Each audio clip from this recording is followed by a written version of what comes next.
International,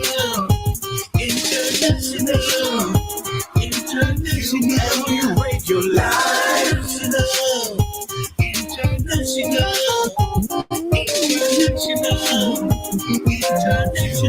you rate your life.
Weekends on UME Radio. Get the UME Radio app.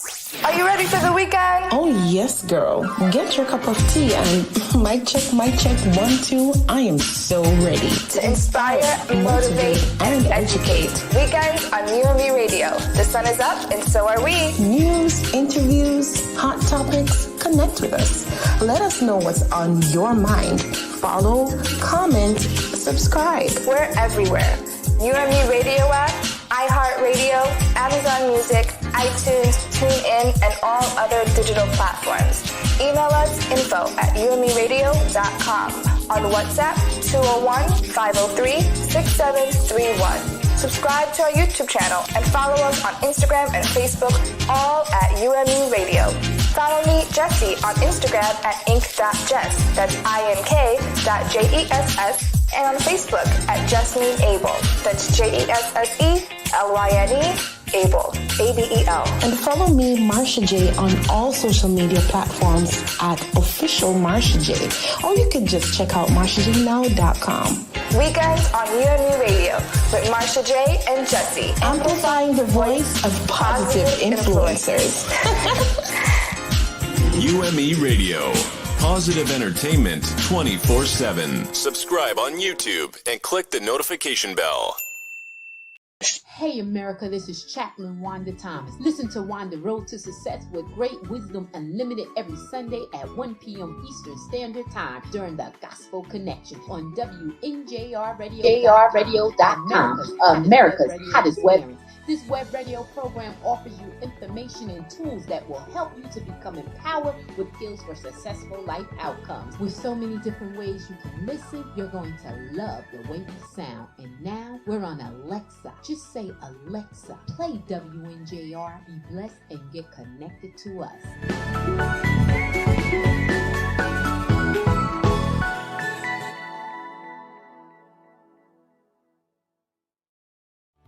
Dr. Wanda Thomas, official UME Digital Media Inc. brand share partner.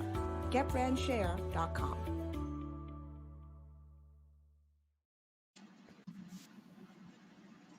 Good morning. Good morning. How are you this morning? I'm doing great, Marsha. How you doing? Guess what? It is Saturday, so I am feeling phenomenal. I'm always excited when I have to be on Weekends with Marsha J and Jessie. Super excited. Oh, I'm super excited. So I'm so excited. I'm really excited for today's episode.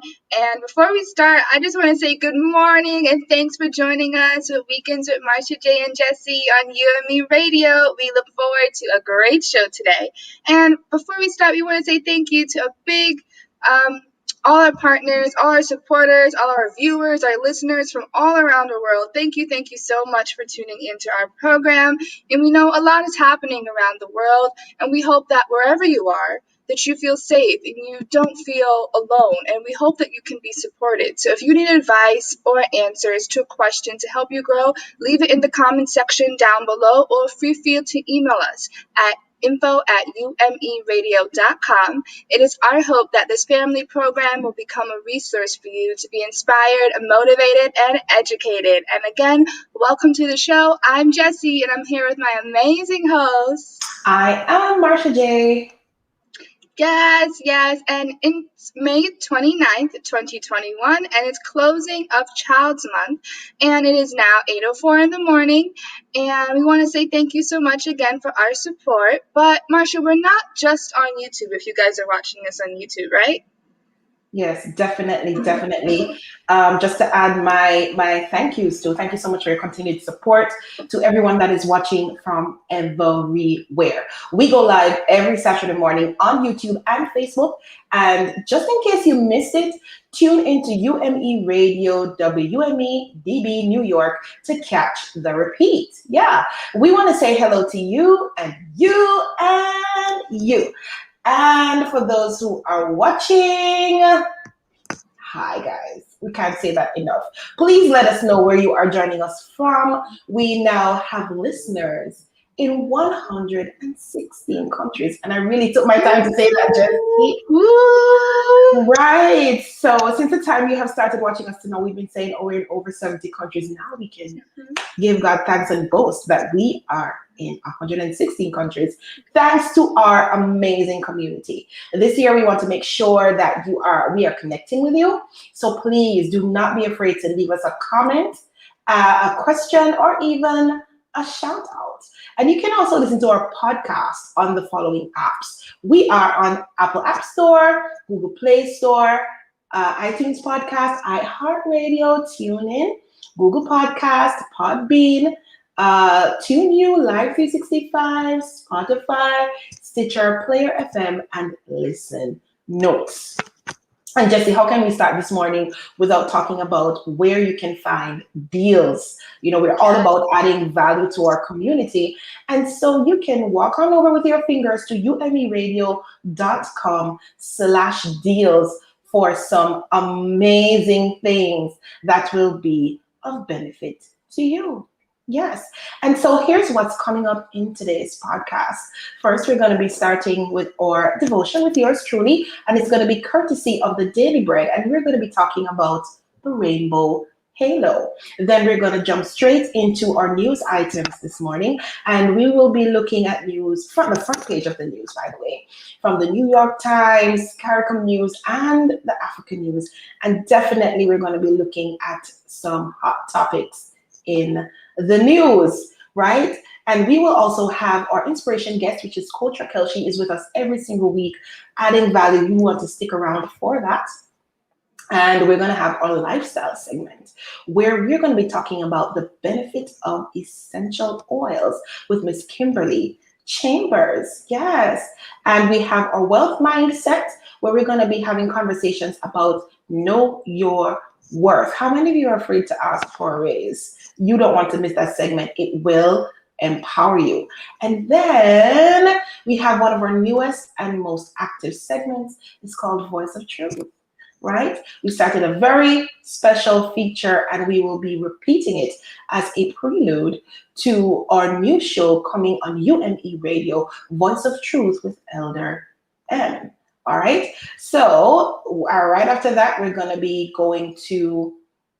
having a very special guest inside our Voice of Truth segment, Mr. Lazaro Heckler, who is a motivational speaker. And of course, we close off that segment with Ray of Hope. Then we turn our attention to Because of You We Can. And we know that coming this Monday is going to be a very special day in the United States, Memorial Day. So we're going to be looking at organizations that help vets. And right after that, we are going to have our talent recap. And we have with us Miss Nickette, Glory Carrier Williams. And we'll be talking with her about her new single, Praise Waiteth. Of course, every week, Jesse, we have our DJ Top 5. Yes. Well, we'll get more into that later. And in our travel checklist, we're going to be looking at 28 things to do in Central Park. And we have a very special guest who is currently in New York on a student work study program. We're going to be having a conversation with her. And as usual, we have our Scattergories. Yes. Right. And then our picture of the day sent to us by Cuddles Pet Care. And you don't want to miss that particular picture. And right after our podcast, Jesse, what do we have? You know what? We have our awesome new show. If you guys have not been tuning in, where have you been? We have UME Radio's Our Kids podcast with Auntie Jody and Auntie Trish. And in today's episode, they're going to talk. They're going to just help kids and talk about, information that's really going to help them and spread the gospel to them. And you know what? So far, it's a third episode. And Marsha, it just makes a huge smile on my face when I see the little kids interact with them and the Bible stories. Guys, it is a blessing. It's a blessing. It makes me want to have one, even though I'm not ready for that yet. In your time, Jesus. But listen, I understand. We want to take a quick pause to acknowledge those in the comments. We have Apostle Faith Walter. She says, "Good morning, ladies. How are you doing this fine morning? Hail Queen. How are you doing?" I don't know. Jesse's going to answer for herself, but I am feeling absolutely I'm doing good. Phenomenal. And she says, giving a shout out from Mount Vernon, New York. God is good all the time. All the time. He is very good. Yes, Apostle. We believe that too. She says, wow, you're in 116 countries. Congratulations and thank you so much. And you are a part of the community that makes it possible. Thank you, Apostle. Thank you. Yes, the children show a beautiful addition to the segment, and she's referring to our new kids podcast. You guys have to stay tuned after to make sure that you call all the kids wherever they are, have them sit around their device, and we're going to go right into our kids segment right after this. Yes, Jessie. So it's going to be a good day today. Yes, it really is. All right, so we're going to go into or devotion. And this is courtesy of our daily bread. And today's topic is Rainbow Halo.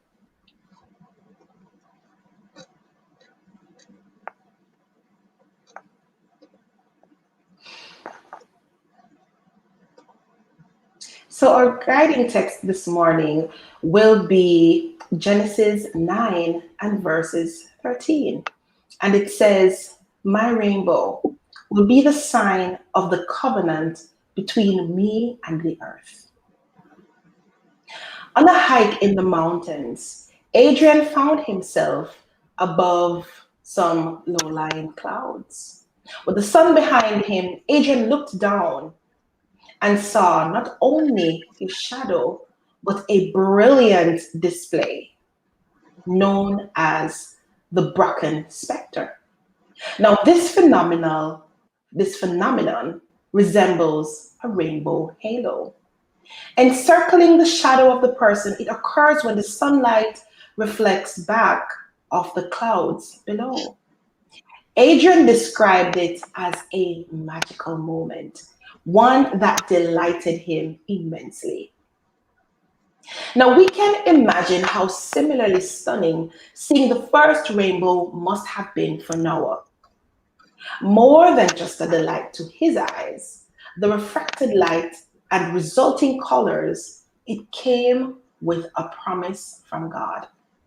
So after a devastating flood, God assured Noah and all the living creatures who've lived since that never again would the waters become a flood to destroy all life. And this is found in Genesis chapter 9 and verse 15. Our earth still experiences flood and other frightening weather that results in tragic loss, but the rainbow is a promise that God will never judge the earth again with a worldwide flood. This promise of his faithfulness can remind us that though we individually will experience personal losses and physical death on this earth, whether by disease, natural disaster, wrongdoing, or advancing age, God bolsters us with his love and his presence throughout the difficulties that we face. Sunlight reflecting colors through water is a reminder of his faithfulness to fill the earth with those who bear his image and reflect his glory to others. And this devotional was written by Kirsten Holmberg. How many of us feel a sense of desperation or a sense of hopelessness when we look around us and we see all the devastating things that are happening without and within? We turn on the news and there are so many things that are there to discourage us. But what is important are the promises of God. The word of God declares that his promises are yes and amen. And his word will go forth and accomplish that which it was sent to do. So heaven and earth would even pass away before one of the words that he has spoken unto us, or one of the promises, fail. And so we encourage you today that when upon life's billows you are tempted and tossed, discouraged and feeling like everything you're doing is lost, that God's promises are there to stand right beside you to comfort and keep you in time of peril. Let's pray. Heavenly Father, we thank you so much for your amazing love towards us. You are great, you are magnificent, you are awesome, and you have been good because we are alive, because we are still breathing. God, because you are still providing for us. And Lord, we thank you, oh God, that you are an ever-present God and you are constantly fighting our battles on our behalf. And we thank you for the promises that you have spoken over us, that we can have a life that is more abundant. Help us to believe your words. Help us to believe your promises. Help us and remind us that you have said things over us that must come to pass as long as we are in alignment with your word. Father, we thank you for every viewer that is watching this morning, right across 116 countries. Father, we thank you for the team behind and in front of the camera. We pray that you will give them unction to function and utterance to carry out the assignment given unto us. Father, we thank you for those who are watching that may not see a rainbow, but they may feel hopeless, like all is gone. Wrap your loving arms around them and have them know that you are always there. We thank you for this program, and we pray that you will continue to bless it as we give you thanks. In Jesus' name, amen. Awesome stuff. Awesome stuff. The rainbow is so powerful. And you know what, Jesse? Sometimes we are so busy looking ahead and looking down that we don't have the time to look up to see a rainbow that's in the sky. And most times a rainbow comes when there's rain. So it's so important that even in those negative moments that we try to see the rainbow in those moments. Don't you think? I think you're muted, Jesse. Yeah, girl, you know what? We've been doing this for 6 months. Anyway, I was saying that whenever I do see a rainbow in the sky, that it's a reminder that he is real, and it's a reminder of his promise that he has for humanity. So it melts my heart whenever I see one. Yes, and it gives us so much hope. Yeah. All right, so the time is now 8:17, and that was today's devotion, compliments of our daily bread. And now we turn to the front page of the New York Times.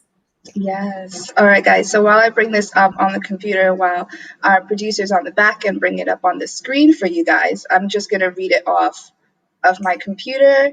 Hi, Dexter Pert. He says, thank you, Jesus. Yes. And Apostle says, beautiful prayer. Thank you. We received it. Yes. So what's up on the New York Times? Oh, we have Biden proposal pushes growth of middle class, a $6 trillion bet on the role of government. President Biden's $6 trillion budget bets on the power of government to propel workers, families, and businesses to new heights of prosperity in a rapidly changing economy by distributing income and wealth from high earners and corporations to grow the middle class.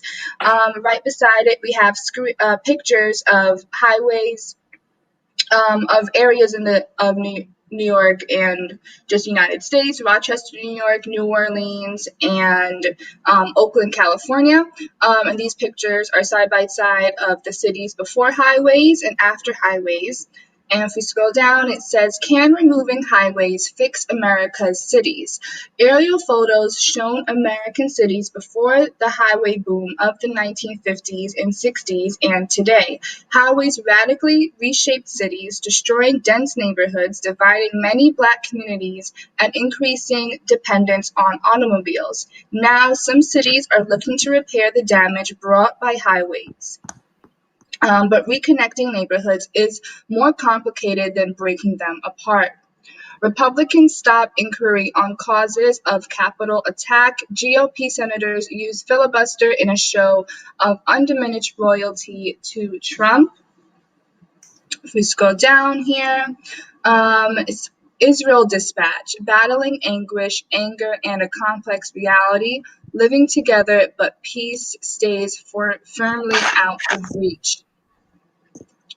A roaring 20s budget forecast has its doubts. President Biden's budget proposal includes billions of dollars for clean energy, education, and childcare, ideas being sold for their potential to increase America's economic potential. One thing it does not include an outright economic boom.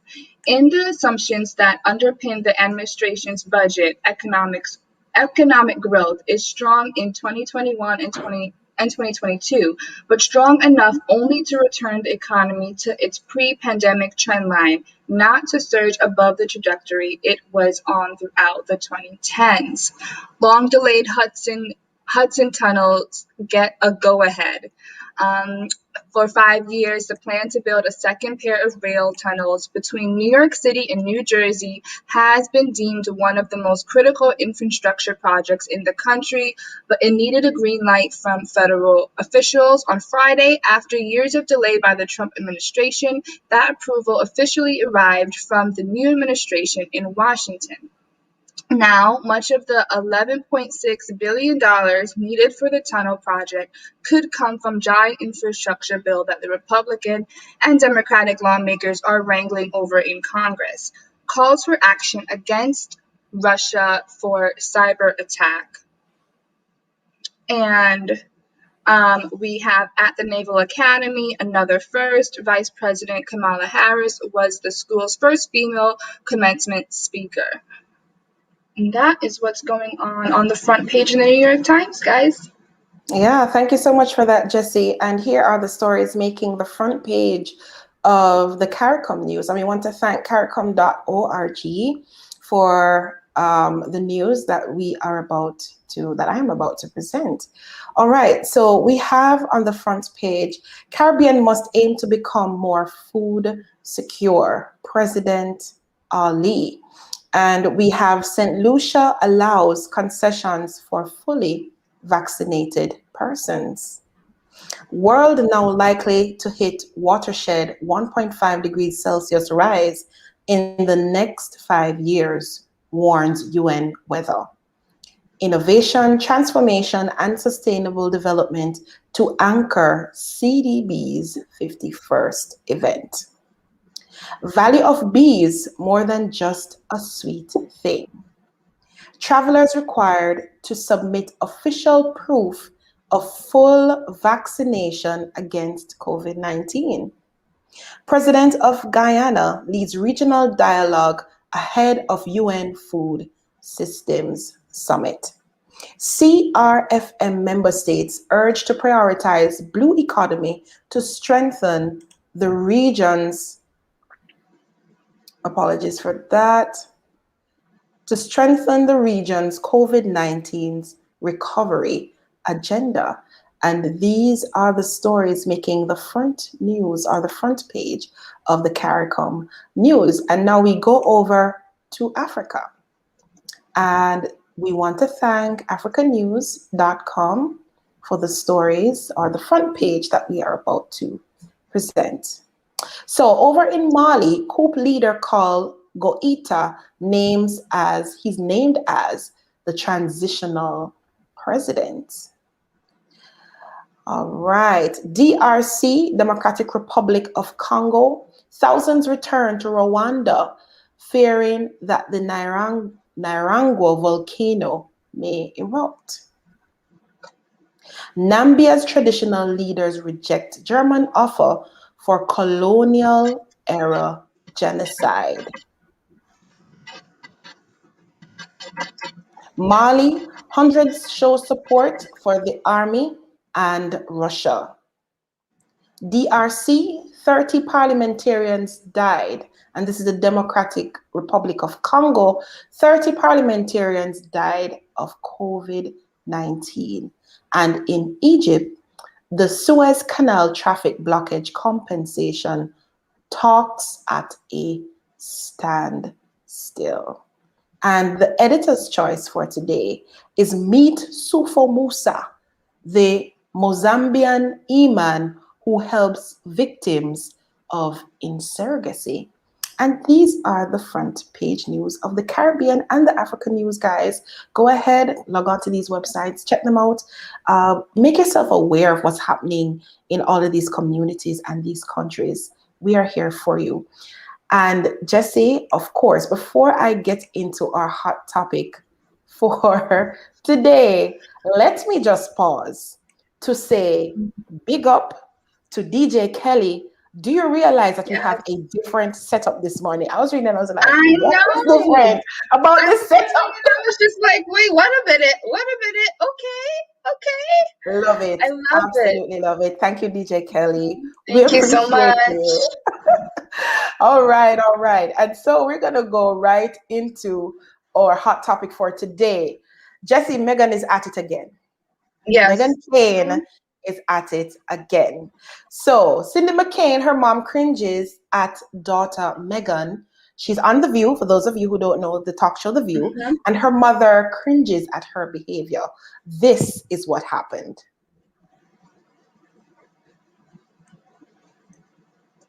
And while we're waiting on that video, I mean, Jesse, I know it's okay to have an opinion, but believe me, Meghan, okay, she's drinking something. Let's watch the video and then we have a quick conversation.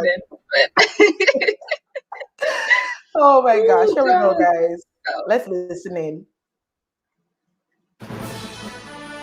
The media doesn't want the squad to look bad. They just want Marjorie Taylor to look bad. Anti-Semitism is a huge, and Marjorie Taylor Greene has been stripped of committee. She has no power in Congress anymore. You're for BDS and you are anti-Israel in the way that she is. It has real power, legislative change, as we have seen last week with the squad. It's more influential than AOC is just inaccurate. And it's just not everyday grandparents. We're going to break, and when we come back, you can continue talking, but now we're going to break, so we'll be right back.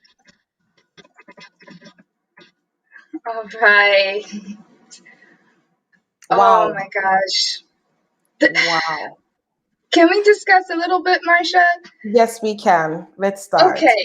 Okay. So sorry, I wanted to sip some tea when you said that, when you mentioned her, but I don't have tea today. I just have water. But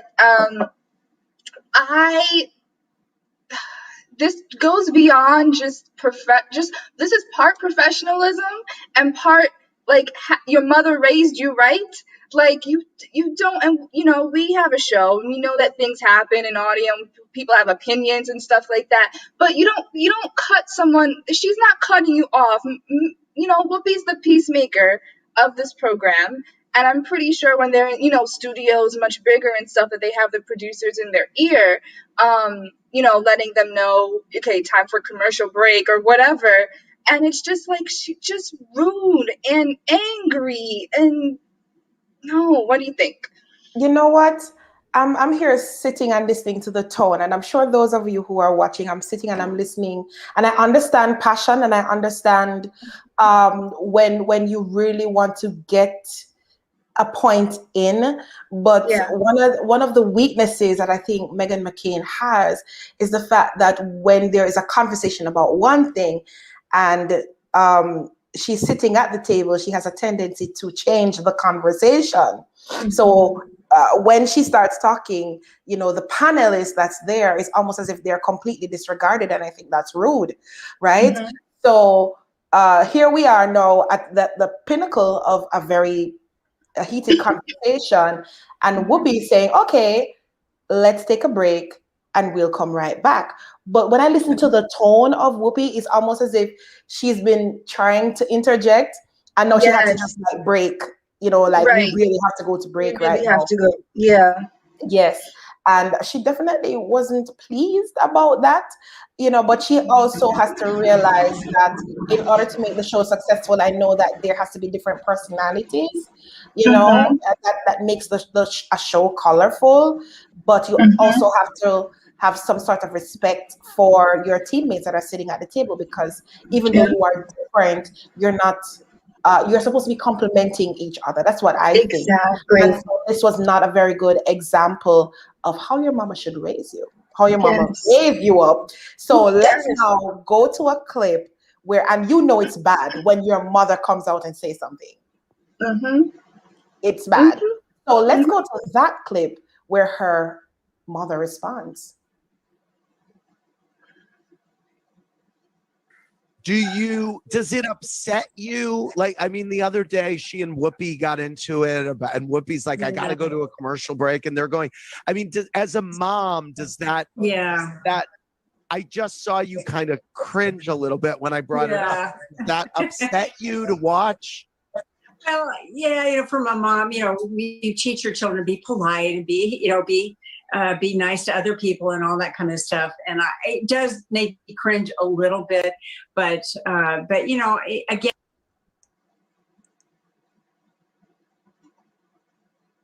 Mama McCain. Yes. And I think parents work so hard to ensure that children represent the family well, not just the mom, but the entire family well.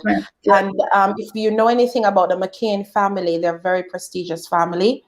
And the fact that her own mother cringed, it says something much. There has to be a demarcation. There has to be a line where this is a bit much, so you need to kind of pull back. So I'm still, this is just my stance. I think it was rude. I think, she could have handled the situation a little bit better, especially as a professional. And the word professional there is used loosely. I use it very loosely. So it's very, very important. When your own mother doesn't back your behavior, it says something. It says a lot.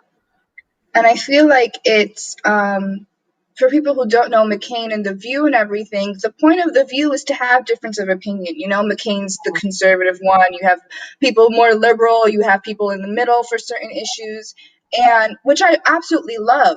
And just like in that clip later on, I agree with one of the interviewers and commentators who said that she stopped watching the show really because it just seemed more like women bickering. And this is not the first time Meghan McCain has done that. And I feel like my opinion, I feel like she takes things of different issues very literally and takes it very personal. And then she gets all heated. And then, like you said, Marsha, the conversation just takes a left turn. And she needs to know how to control that and not take it personally, because I love The View. And I don't want anything to happen to her. But if this is a repeated occurrence, you never know what can happen. And like I said, and I have to reiterate this, it doesn't just reflect on her and her family, whatever the family value is, because she's representing them indirectly in front of the camera, but also it shows lack of respect for the rest of those that are sitting around the table. Yep. Yes, guys. So what do you think? Let us know in the comments what you thought about this conversation this morning. We want to know, we want to hear, what are some of the values that your mother taught you growing up? When you see this conversation, how it came out, let's hear what you have to say. And while you are typing in the comments, we want to go over to our inspiration segment. If you're just joining us, welcome to Weekends with Marsha J. and Jesse, where we inspire, motivate, and educate. All right. So we have with us Coach Racquel.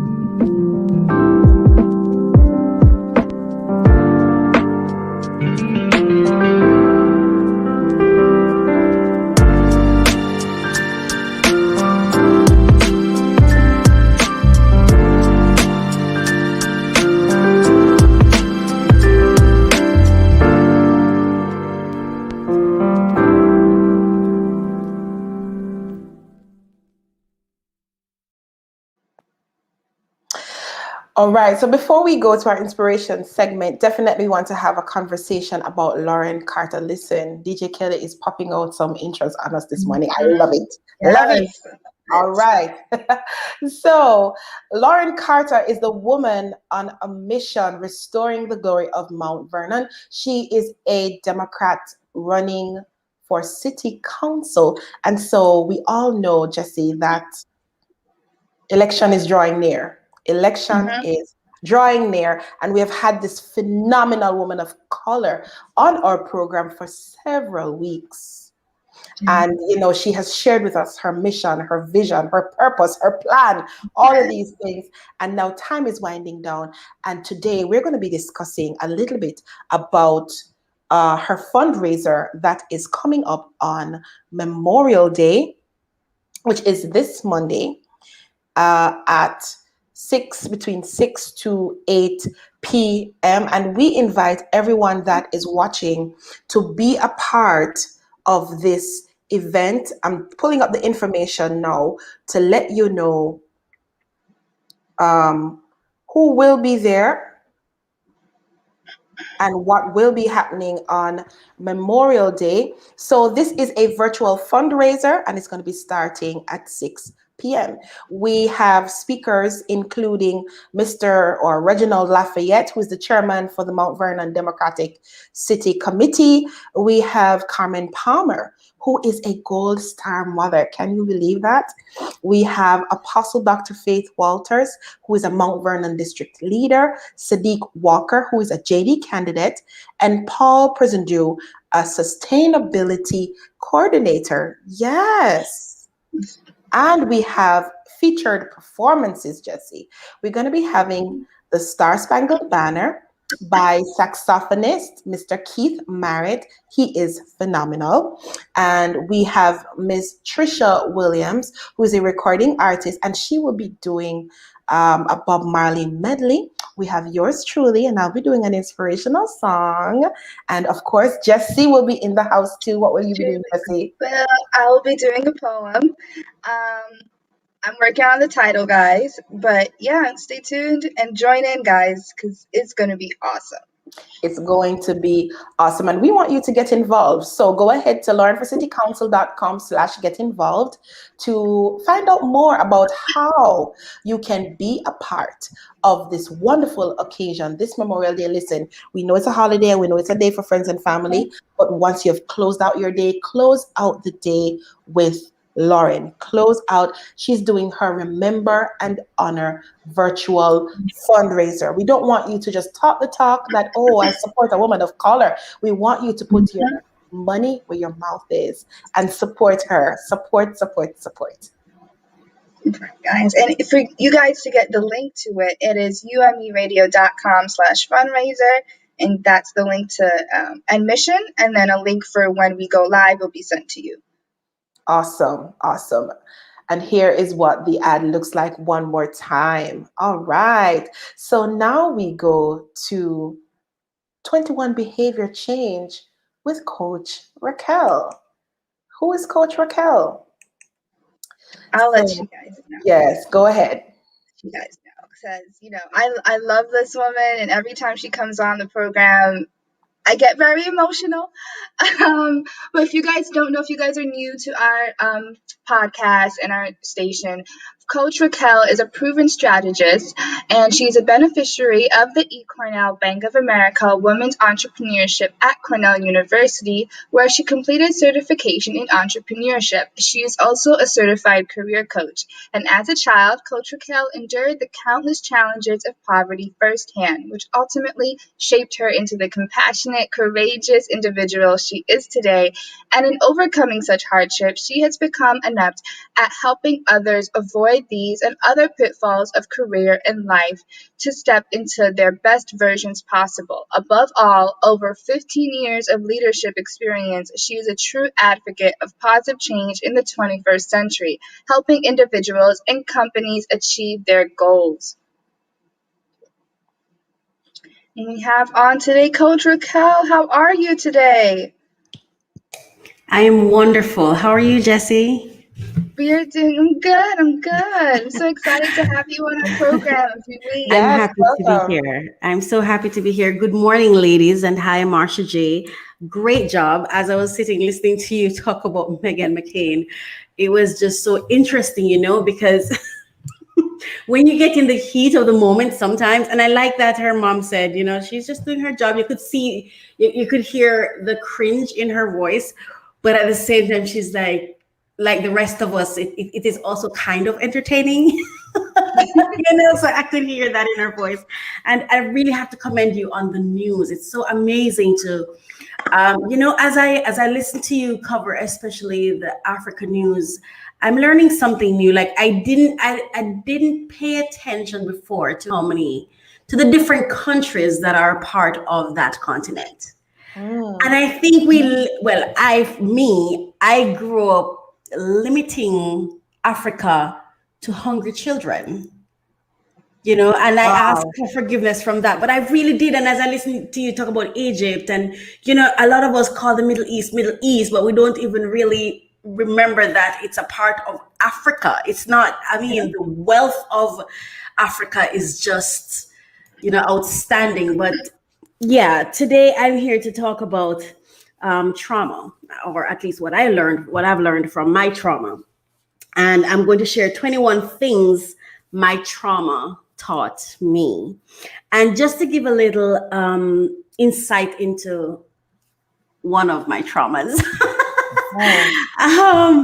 So persons can understand my background. I've gone through many things in my life, like everybody else, but I think there's some unique things that I've really gone through for purpose, but at the time I didn't understand. I was one of those kids in an informal foster care system.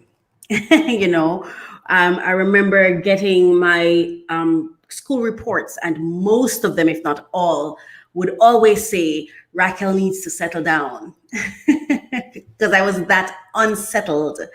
And it is something that still affects me today. And I remember one day my sister was staying with me for a while, and she wasn't paying rent or anything. Well, she wasn't even paying bills at the time, I remember, because she was going through something. And I remember one day she was like, I think I need to move now. And I was like, okay, whatever makes you happy. And then she said, I don't know what's wrong with me. I think I have a moving spirit. And I'm laughing, but it's not funny. And she says, I don't know why I won't settle. I won't just stay one place. Like I have this, it's like this thing comes over me. It's time to go now. I suffer from that too. And it took a meeting when I was having a business meeting about a potential opportunity at a bank. And the man said to me, Racquel, we love you, man. You have the skills, you have everything, but you've never stayed anywhere for 2 years, and that kind of prompted me to like, okay, you need to commit to somewhere for 2 years. And it's been very, very difficult for me. And so one of the things I've learned this month or the past 2 months, I'd say about the last 3 months, right? It's become, the moving thing became really challenging for me. And I have had to sit in that pain. And I have had to sit in it and understand that you don't have to do it the same way. If you need a different outcome, if you want to feel like you're home, if you want to feel settled, you have to do it different. And so in learning to do it different, these are 21 things that I learned that I'm sharing with you. Number one, my higher power is in God. My higher power is in God. I don't know why I got emotional just saying that just now. Number two, pain has purpose, so learn to sit in it. Number three, God has a plan for what I'm going through. He has a plan. And number four, nothing lasts forever. Nothing that I'm going through down here will last forever. It will pass. Number five, it will pass. Number six, seek help. Seek help. Number seven, and this one is so important to me, unearth your truth. What I've learned is going through my pain is it's my truth. So I have to learn what that truth is. So I had to do the work to figure out what is it that I am feeling that's making me feel that I need to move now. It's time. What is it that's causing that? Right? I had to assess that for myself. And then number eight, define my pain for myself. I had to know what I'm going to call this pain. What is it exactly that I am feeling?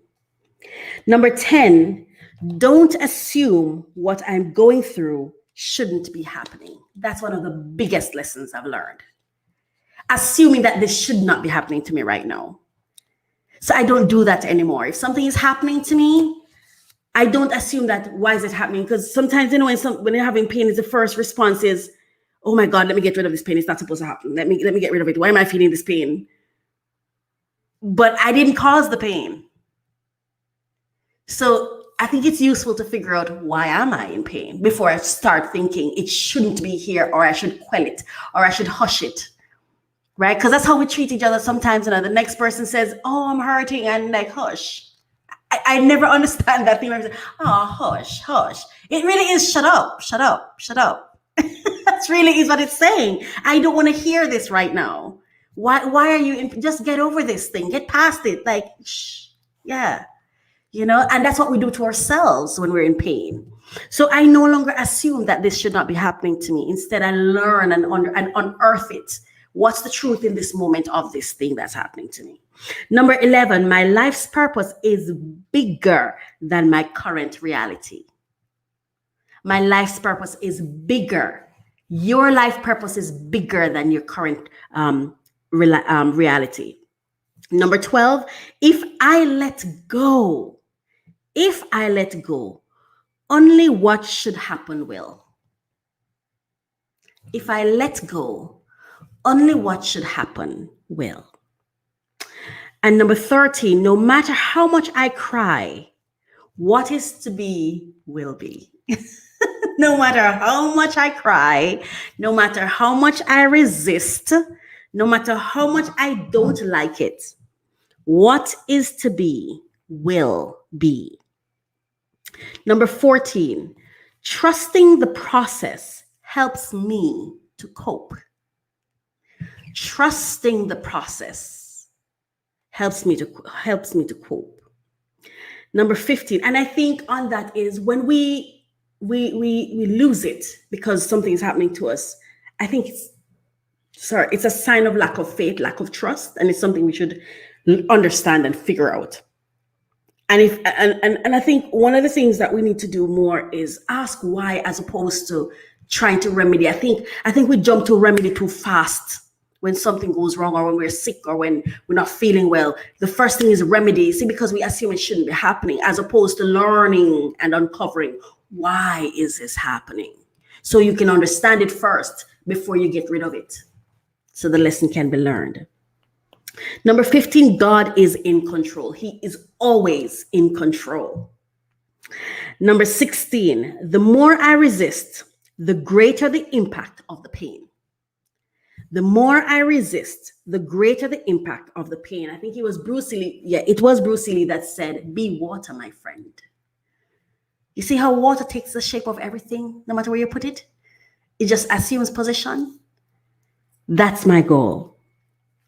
Number 17, no one outside of me can accurately define my pain. And that is why when you go even to the doctor, what's the first thing they usually ask you? Tell us about the pain. Where is it coming from? If you go to a psychologist or a counselor or a coach, tell us about what you're going through. Why do you think we have to, because you are the master of you. There's nobody else that's better at you than you are. Right? So no one outside of you can accurately define your pain. People can tell you what they think of your pain. People can relate your pain to research.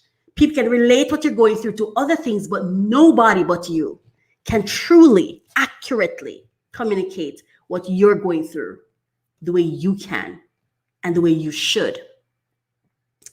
Number 18, the world and the people in it have their own trauma, which they will project on you if you put trauma on them.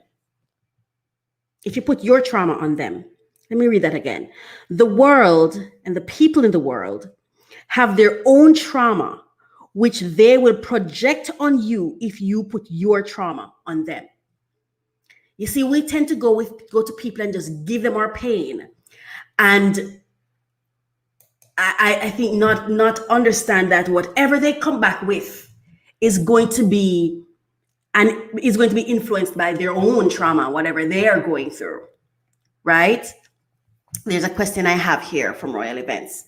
What does it mean to sit in your pain?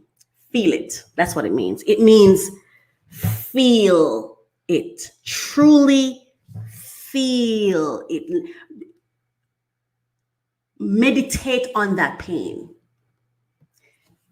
Feel the full impact. And for me, I can just, if you can visualize, I would normally find a position that I sit, literally sit. And when I do this, I like to do it on natural earth, like in the grass or whatever. I like to just sit, close my eyes, and just allow my sense of feeling, my body to to tell me and to write. And I literally do this when I'm going through pains that feel bigger than me. I just sit down and say, I don't know if you've ever, one day I had this, I didn't know what was wrong with me actually, and I had this stomach pain. I had it for a couple of days. It was the weirdest pain. I was not able to use my my rectum for anything. I was not able to do a number 2 or anything from back there. I've never experienced that before until that time. And I promise you, respect your bodily functions. Okay. And I remember I felt so much pain inside my tummy. And even when I went to the doctor, they didn't know what was going on. But the pain wasn't any one place. It was just, I felt like it was all over in my tummy. Like I couldn't locate it. I couldn't touch it. And I remember the first time I felt the pain, the voice in my head told me what to do. But I didn't trust myself. That's how I've learned from these things now. Because I didn't trust myself. Like, who am I to know what I'm feeling? And who am I to even trust that voice in my head? Right? And I remember after going to the doctor, getting the medication, none of it worked until I went back and I'm like, okay, since I'm desperate, let me try the first thing that came to my mind that the voice in my head told me. And I did. And apparently it was, I ate something that I guess it was spoiled meat and it got stuck at my throat. And I don't even know how it affected my tummy, but that's what happened. And the first instinct that came to my mind, because I remember when I ate the thing, I kind of felt something, but I was like, you know? And it's like the voice in my head was like, drink some laxative tea or something. I had green tea, like drink some green tea to get it out. But I was like, I didn't trust myself or trust the voice in my head at the time. But that was what eventually helped me. But that time when it was happening to me, the only thing I could do, and again, it was me listening to the voice in my head, was just sit down and stop. Stop moving, stop thinking, stop trying to. And it's in that moment I realized the voice already told me what to do. So when I say sit in it, I mean allow the pain to do its work without interference. Feel it. It's okay. If you're crying, if you're trying to help yourself, if you're whining, whatever it is that you're doing, you're still alive. So even if you sit, you'd still be alive. Right? So that is what I mean. I hope I answered your question. Number 19, taking my trauma to God is the only way to attract help in my best interest. And that makes me emotional again. Taking my trauma to God is the only way to attract help in my best interest. And I'm not talking about religion. I'm talking about your understanding of God based on the relationship you have with Him. Based on the relationship you have with Him. Go to Him, right? Go to Him. He will send you the right people, He'll send you the right help, the best help for you.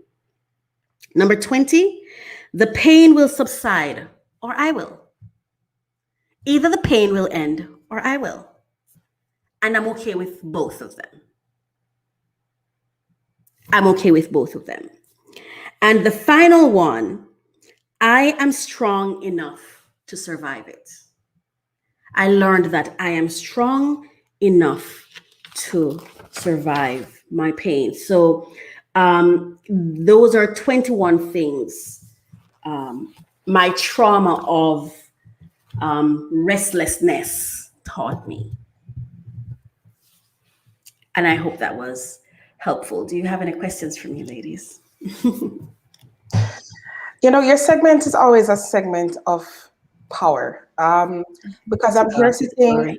Yes, I'm here sitting and listening to and thinking about my own trauma. I think at some point, all of us go through something that just kind of, and trauma is an extreme form of word to use. It means that it has a capacity to cripple you from everyday life. You know, it really takes a hold on you, so much so that it interrupts your daily functioning. And, you know, at some point we all have to go through this. And I am so happy for these 21 things that we can go through in our minds in terms of behavior change, what we need to do, because we are aware of trauma. What we don't know is how, Jessie, like, how do I get through this? How do I go over this? And sometimes, of course, we need a power that's stronger than ourselves to even do that. And I think support is absolutely important. I do. Yeah. And information. Oh, sorry. Go ahead, Jessie. Go first. Oh, I just wanted to really commend you, Coach, when Royal Events had that question to sit in it, and it really made me think of trauma not only just being just one major event, like Marsha said, like it is a big word, and people think it could be one big thing, and it could be a lot of small different, things, because during life. And it made me think of multiple times where I had to, and I said this to my mom when she was, don't worry, or to trust God, which is 100%. But I had to tell her, or people around me, I need 3 days, I need a week, I need whatever I feel. I'm like, I need to sit in it. I'm going to be sad. I'm going to be angry. I'm going to not talk to you for 2 weeks. I'm going to be okay, but I need to do this in order to get out and go to the next step. And I feel like people either don't want to do the work, they do want to push it away or tuck it in or tuck it under, and not really grieve or wallow, or you gotta scream in your pillow, whatever you gotta do to go through it. And I think that's really important, and thank you for saying that. Yes. And I just want to say, you see, I guess because pain we've been taught it's an unpleasant experience. I remember, and I'm so thankful for my dad, because I remember the first time I went to him to complain about something with my sisters. They used to do stuff, my older sisters. And I remember we're going to him crying and stuff, and he just kind of like shook me out of it and like, okay, so what role did you play? And he had this way of helping me to see it different. And so he kind of taught me not to necessarily just take things away because someone says. I mean, who told us that pain was a bad thing? It was learned. Yeah. If you look at a child when they're doing stuff, right? Let's say they hurt, they cry, they move on until we start saying, "Oh, this happened to you. Oh my God!" No, we're telling them that this was not something pleasant. This was not something to welcome. They weren't like, I remember my friend the other day was here and she was like, "Kids don't know fear." I was running from a lizard and the child was running towards it. And she's like, "No, fear is taught." You see, and I think that's how pain has been taught to us. And so we have not learned how to use it. And there's something else about dealing with pain that I'm going to share. And this is my opinion. And no one else has to agree with me, because it's okay.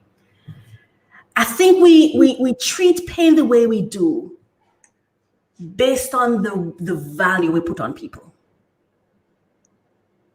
I don't want to hear you cry right now. I don't want to have to stop what I'm doing to care about you right now. I don't want to have to place value or give you my time right now. I don't have that time. And we may argue that because it may take some sitting down and really unearthing those truths, right? To say, really, why did I hush the child so quickly? But the truth is, I just wanted to get rid of that.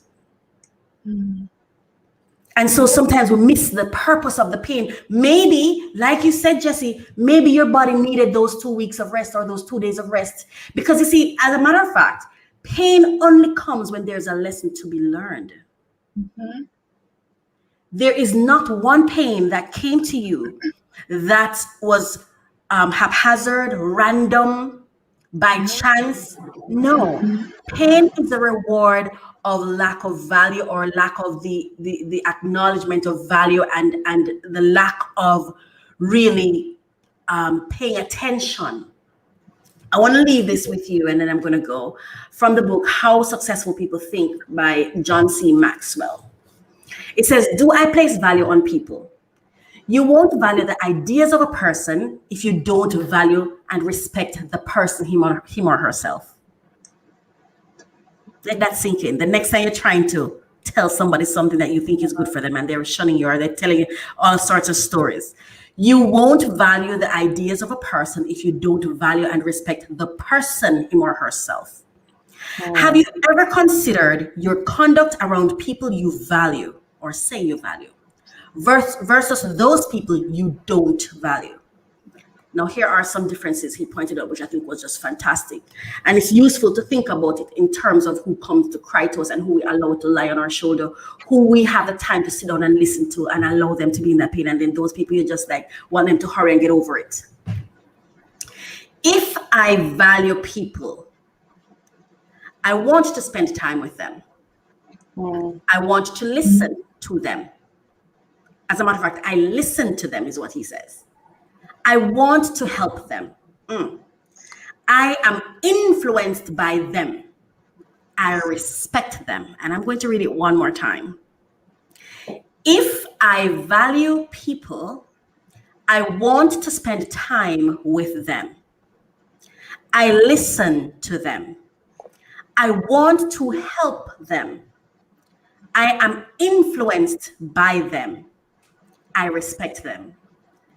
If I don't value people, I don't want to be around them. I neglect to listen. I don't offer them help. I ignore them. I am indifferent. When next you think of your pain, ask yourself, document how you respond to yourself. Because you are one of those people I'm talking about, whether or not you value. So as Jessie says, what Jessie's saying when she says, I need some time. What she's saying is, I need to spend some time with me. See? She's saying, I need to go help me. I need to listen to me. I respect me. I love me. Me needs me right now. So I love you, but me needs me right now. I wrote a quote on Facebook the other day where I said, it just slipped my mind, but it's something to the respect of, I was hurt when you didn't choose me, but I honor you that you chose you. I honor that you chose you. I was hurt when you didn't choose me, but I honor that you chose you. Thank you for having me on your show. And thank you too for being here, Coach Racquel. Always a pleasure. Always a pleasure. And that was Coach Racquel with our 21 Behavior Change. And if you want to hear more from Coach Racquel, she comes also on Finding Happy here once a month on Thursdays at 10 a.m. And you can visit her website, mycoachministry.com, for awesome information that will empower you and also about her coaching information. Thanks again, Coach Racquel. Thank you. All right, guys. So with that being said, we're going to move on into our lifestyle segment. And, you know,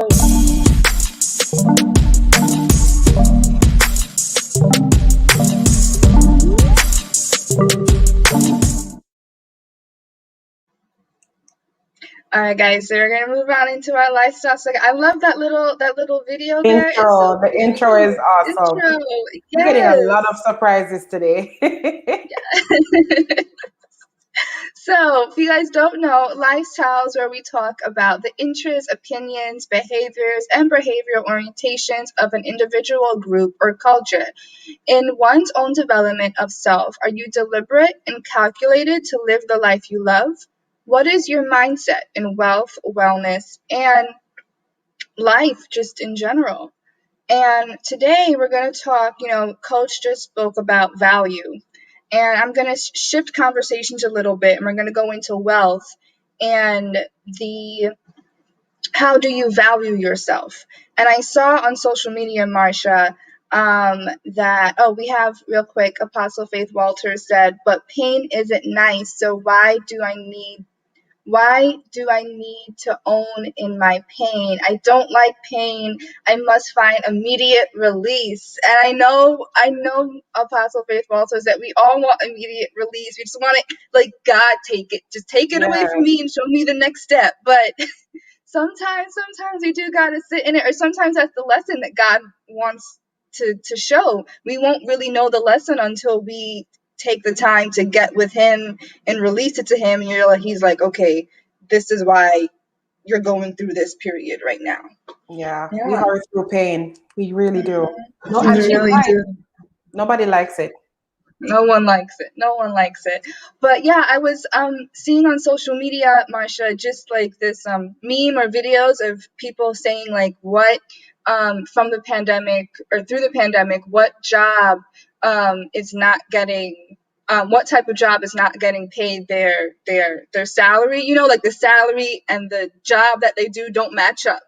Yes. So, which got me looking at people asking for salary and raise and everything like that. And we're going to talk about, I found this article on Bloomberg.com, and while that pulls up, that says boomers are afraid to ask and pay for raises at work. The pandemic has made most employees increasingly hesitant to ask for more, but the effect is pronounced with older workers. And we're also going to share some tips of when to ask for raises and how to ask for raises and stuff like that. So it says that the slack labor market dampened by the pandemic is making older workers more fearful of asking for a raise or promotion, a survey conducted by job search site Indeed Inc. shows.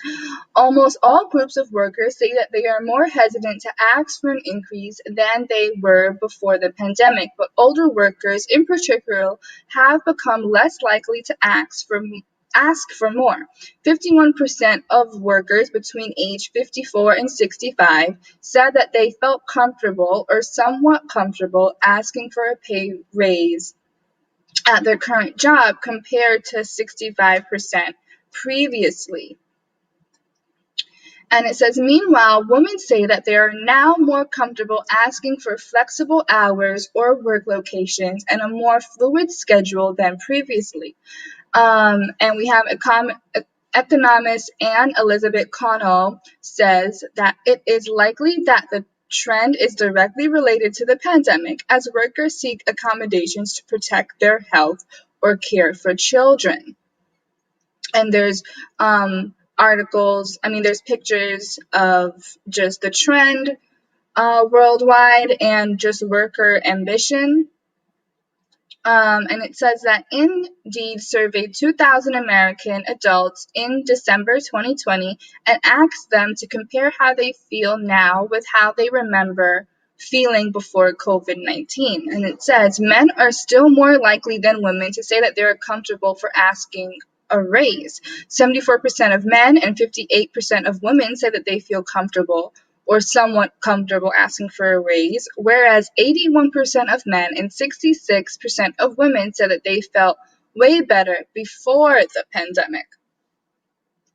So guys, we're going to talk about some tips of when to ask for raises, because I feel like this whole pandemic and this whole shift of everything is really giving light to, I'm doing a lot, or I'm doing the job of 3 people and you're only paying me X amount of dollars, annually. So let's talk about some tips real quick. And one of the tips, they say how to ask for a raise is let's go start into when to ask for it real quick. So when to ask for a raise, you could ask for it during an annual performance review. After you've done excellent work, your accomplishments will be in the forefront of your supervisor's mind. When your supervisor is in a positive frame of mind, you don't want to ask them whether, it's a bad day, it's kind of rough and stuff like that. And how much should you ask for? This article is coming from prepscholar.com, and it says most annual raises are between 1% and 5% of your annual salary, with 3% being the average at many companies. So here are some tips to how to ask for a raise. Be confident. If you aren't confident, you deserve a raise. Why should your boss be? Makes sense. Number 2, make it clear you're asking for a raise. Don't sugarcoat it. Be nice, be intentional, but also be direct. Number 3, show that you're valuable. This is the time to bring up the topics you came with. Bring your brag sheet. Be like, look, I did this for you. I did this. I stayed after late. You have other employees that, don't sound bitter. Don't be accusing, but, show your worth. You are valuable. Number 4, talk about your long-term goals in order to show that you're serious about your commitment to your job and will continue to be an exceptional employee. Make sure you discuss accomplishments you hope to achieve in the future. Number 5, don't bring up personal problems. You don't want to hear, everyone has issues and everyone has difficulties going on in life, but when it comes to your raise, only bring up your work accomplishments as a reason why you deserve them. Bringing up your personal problems isn't professional. 6, give your boss time to consider the request. Many times, even if your boss wants to give you a raise, they need to clear it with other people first. If your boss seems at least somewhat willing to consider giving you a raise, end your request by letting them know you aren't accepting an answer right this minute, and ask when you can follow up this conversation. Number 7, consider other rewards. Maybe it's a bonus, maybe it's increased vacation days, or maybe it's more flexible a working schedule, like we said in that article, to take care of your health and kiddos if you have them. And number 8, don't be discouraged if you hear no.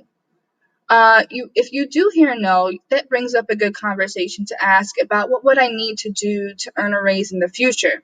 This will give you and your supervisor a chance to discuss concrete actions you can take to put into being in a better position for your raise. If your supervisor can't offer you any definitive steps you can take to get a raise, or they state that you're already at a high-end salary range for your position, then you may need to start looking at a new job in a different company in order to increase your salary.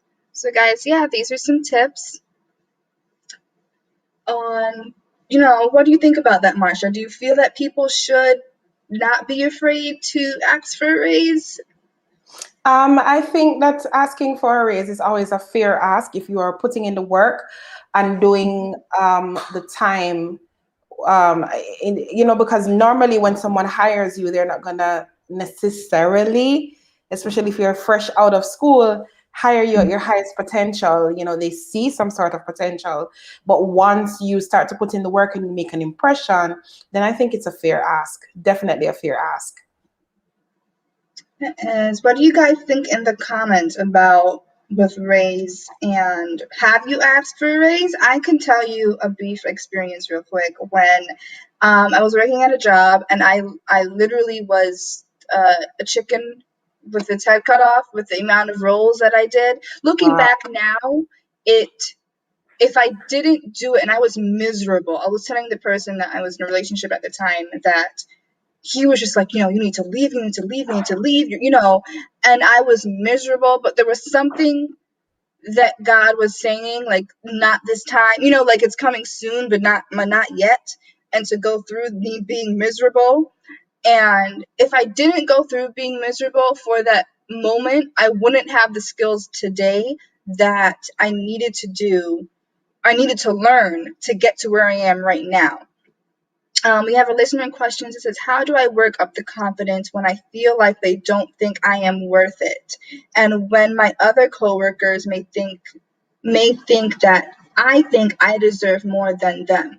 Okay, so when it comes to developing the confidence, I feel like you have to look at your situation, whatever you do for your job, and really put in the time to be like, how much do I do for this job? Are you showing up early? Are you staying after hours helping your boss? Are you that peacemaker in, the office space and everything like that? And all you have to do is pull them aside. Maybe it doesn't have to be like they said in the article, right away. Maybe it's for when they do an annual performance review, or you accomplished a really good task that they gave you. And I would also pre-practice on people. go in front in the mirror or talk to your mom and dad or your friends or whoever you have around you, because you are worth it. I feel like a lot of people do not realize the value that they have often after they leave the company, or they leave the job position. And I could share a little bit about that when at that time, and I told you guys that I was a chicken without a head cut off and I was doing a lot of roles. When it came to the point of me leaving and God's okay, now is the time to look.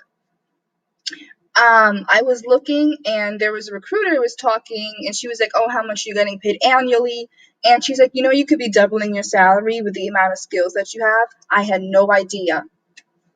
And then when it comes to your coworkers that think, honestly, some of your coworkers could not be putting in the work as much as you are. And at the end of the day, they don't pay your bills. They're not in your life. They're not in your shoes. And your coworkers, you could look at them and just be like, okay, well, you're doing this. Well, I deserve it. Regardless of how much you're getting paid, this is for me. So you could put your coworkers aside to that. That's my opinion. Hope that answered your question. Oh, it did. You're so welcome. A listener commented, said, I requested a raise once and was fired from my job, and I feel scared to ask for any amount of money. Give me an example of a way to approach it, please. Okay, sure.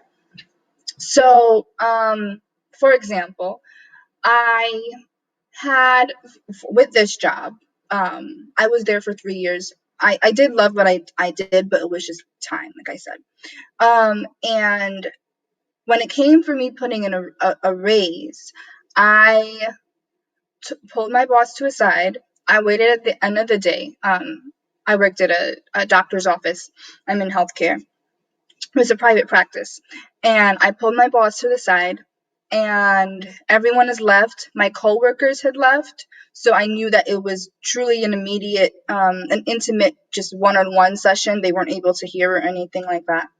And I said, that, I love working here and I love our patients and I love, what you're doing, but I feel like the amount of work that I contribute to this business does not reflect in the amount of money that I'm being paid.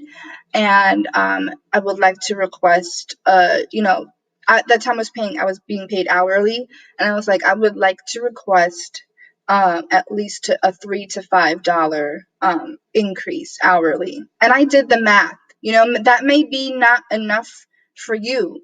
Like they said, you may do 1% or 1 to 5%. So you may have to figure out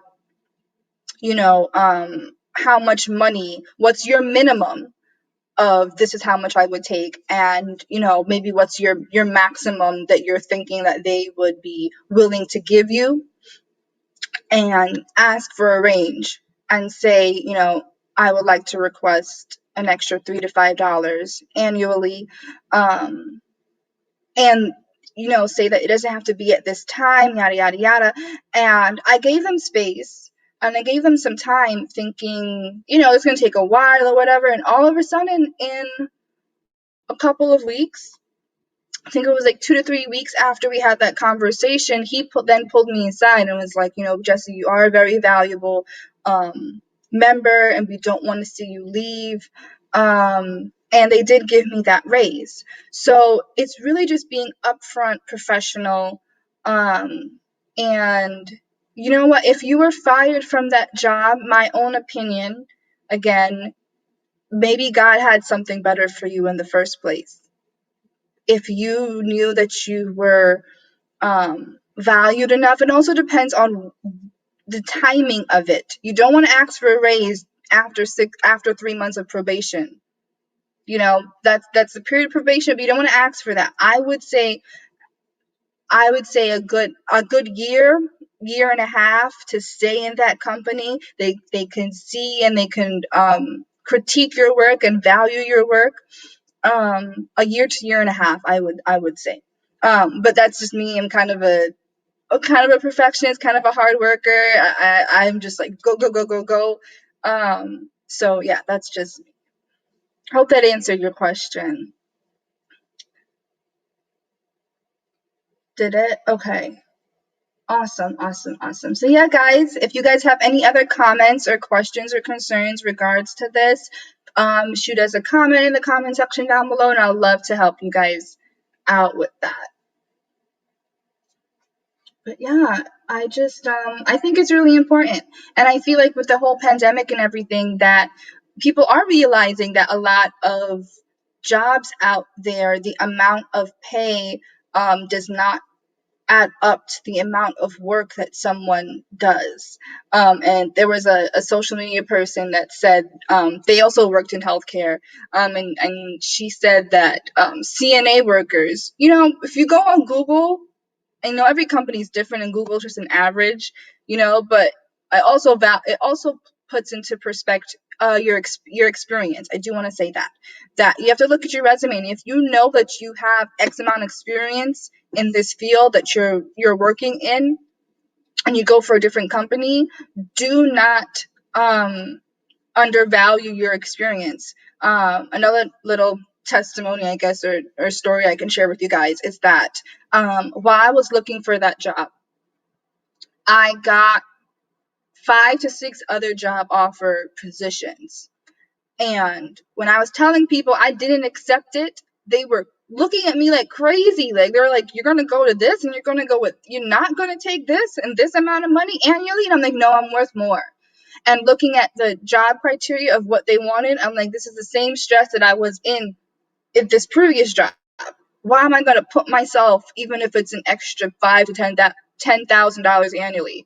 Or some of them had, benefits up the wazoo, but didn't pay me enough, and I said no. I said no to 5 offerings, and the 6th one was actually at a high-end healthcare hospital. It's known universally, it's known worldwide, an education system. And not only was, because it's so established, I had better benefits, double the salary that all those 5 people were trying to give me. Commute was better. It was just amazing. So you have to know your worth and put value in your experience. We have a comment from Satin Brownie that said, I asked for a raise during my 3 months probation and received it. I was to be evaluated the following week, and I went to HR a week in advance. I was being paid. My salary was double. Yes, congratulations to that, Satin. And you know what? Every situation is different. It all depends on the company and the vibe and everything like that. So yeah, everything that is awesome. That is awesome.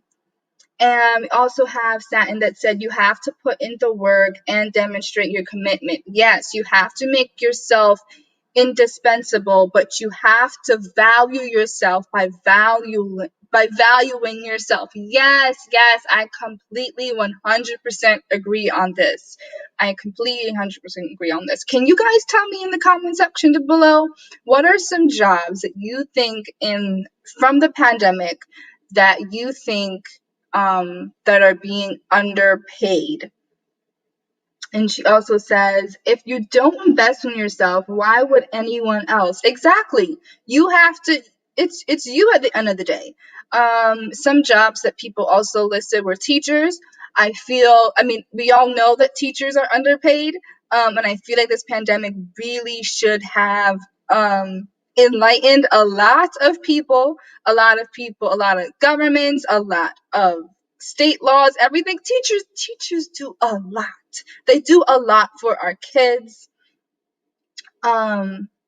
Office assistants. Yes, I was one of them, kind of. Was like a data entry clerk / file clerk and a couple of law offices before.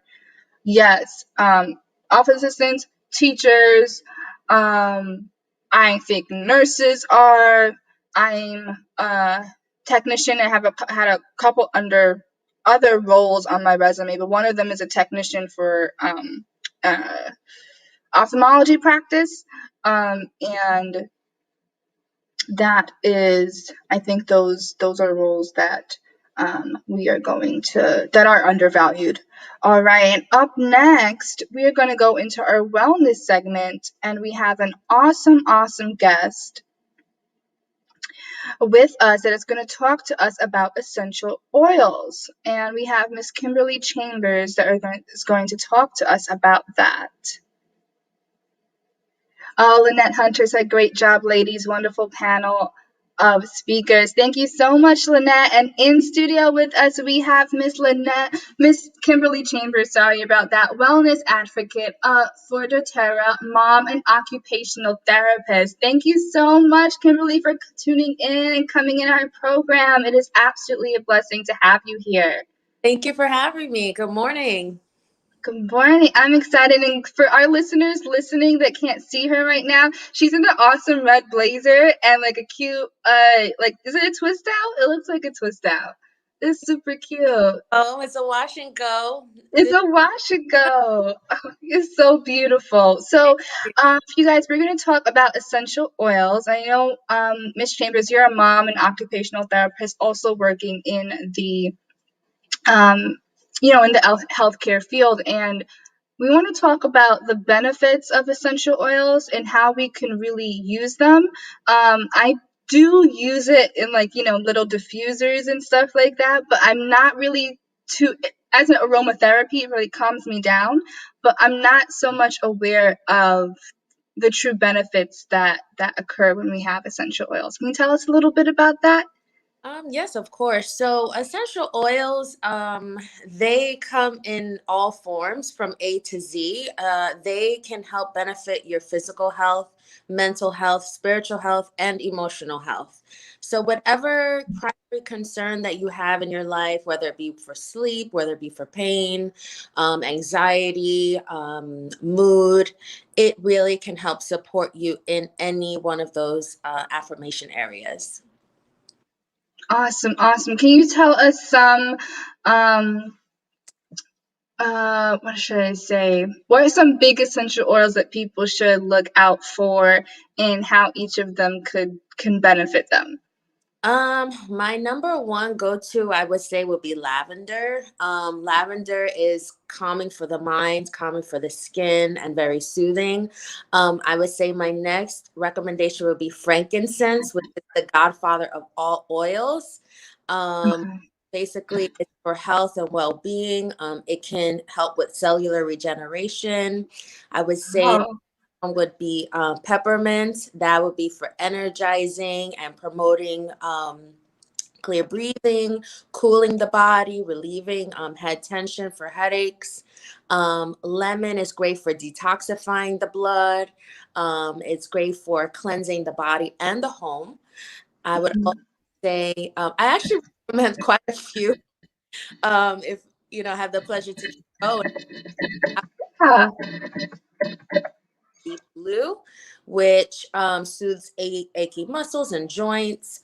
We also have wild orange, which is energizing, invigorating, and great for uplifting the mood. So that's just a few. And then another one right now, because of the pandemic and what's going on, is a blend that we have called On Guard. And basically helps promote healthy immune function. It soothes irritated throats, and it also cleanses the home and hands. So it's sort of like a natural solution for, the Lysols of the world or the, Cloroxes of the world. So. That's awesome. We have a listener question that came in who said, what is an essential oil? Why are oils essential? It reminds me of essential worker. Basically, what is an essential oil? So I'm actually going to quote one of the reference books that I have. I don't want to, give you any of my information. I always want to give you what's referenced and what is factual. So an essential oil is, or they are, the volatile liquids that are distilled from plants. This includes their respective parts, such as seeds, barks, leaves, stems, roots, flowers, and fruits. And from that volatile liquid that is extracted, it's able to penetrate the cell membrane. So I'm sorry to get a little bit scientific, but it does permeate the cell membrane, and your body is made up of cells, and it's able to have a beneficial effect within your whole body system. Awesome, awesome. We have another question that came in that said, can I make my own essential oils at home?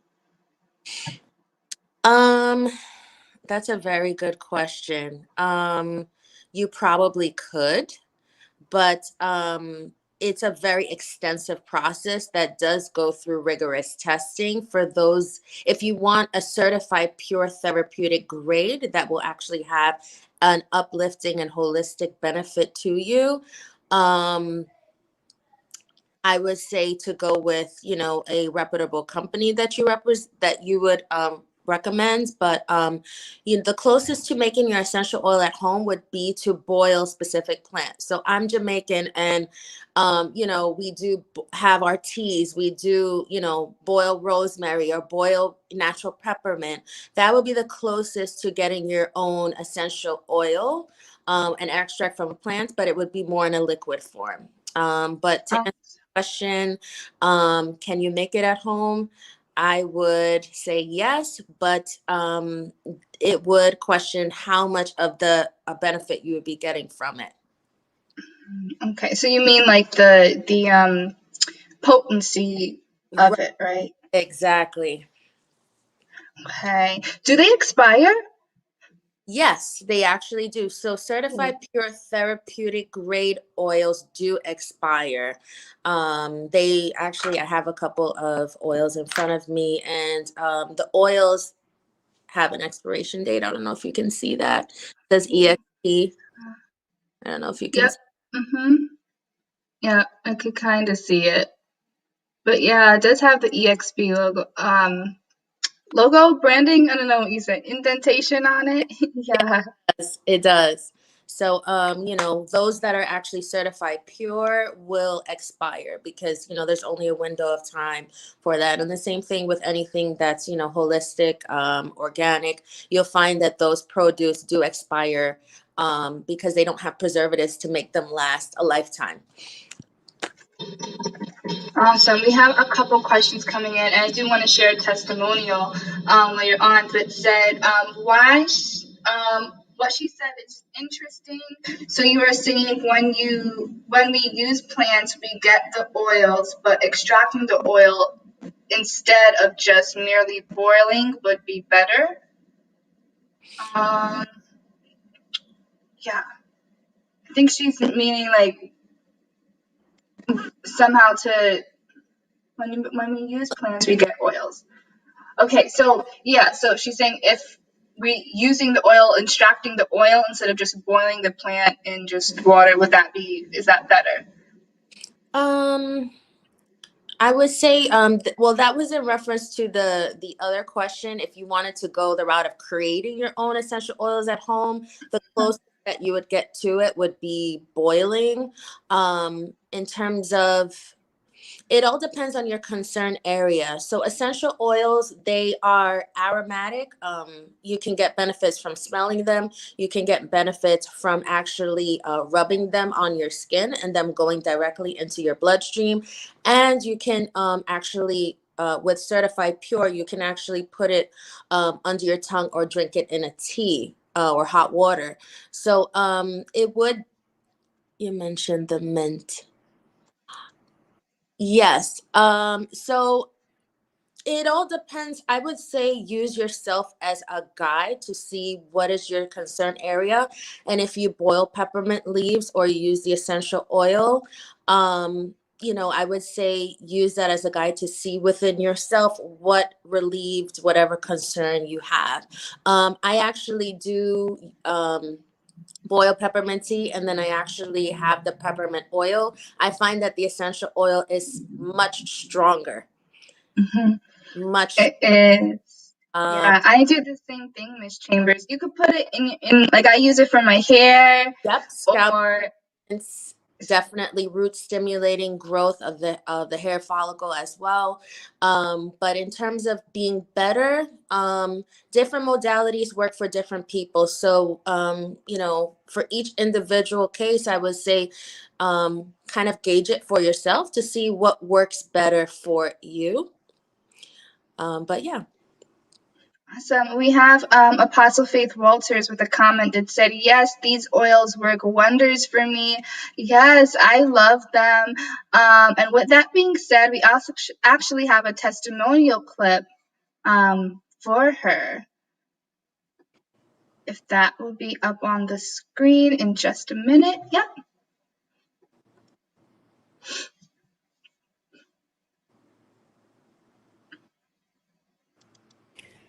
Hello. Good morning, everyone.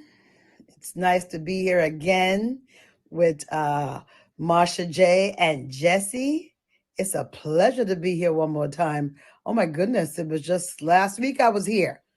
Seemed like I'm being one of your regular guests on the show now. I'm becoming a celebrity, guys. Wow, thank you so much for having me join your show again. I'm really grateful to be here. I am Apostle Dr. Faith Walters of Women and Men of Excellence Outreach Ministries. And it's a pleasure being on the show one more time to talk about a product that I've had with me for a while, but have not had the pleasure of using it because of my busy schedule. Anyway, I want to give a testimonial with Miss Kim's products. She worked with the essential oils, doTERRA, I believe is the name of the company. And I just want to share with you that since I've been using the oils, it has had a tremendous effect on my life. And not only the reason why I began using the product, like I said before, I've had them for quite some time. And I didn't realize the effectiveness of what they can do until I listened to she was giving she sent me a video of something what she did similar to now, talking about the products. And she shared that they have a lot of, it can help you in other areas. If you have other medical conditions or things that happen to you, you can use these oils. And of course, if you're under a doctor's orders to take a prescribed medication, of course, you continue taking those medications. You don't stop taking them. This is like an additional to that, just a supplement to whatever you're taking already. And and the products are right here. And I've been using them. Lavender, lemon, and peppermint. She told them to put 3 drops of each in this diffuser with some water in there. And I began using that because I was having issues with my post nasal drip. I've had that for quite some time. And the doctor have always prescribed a lot of medications.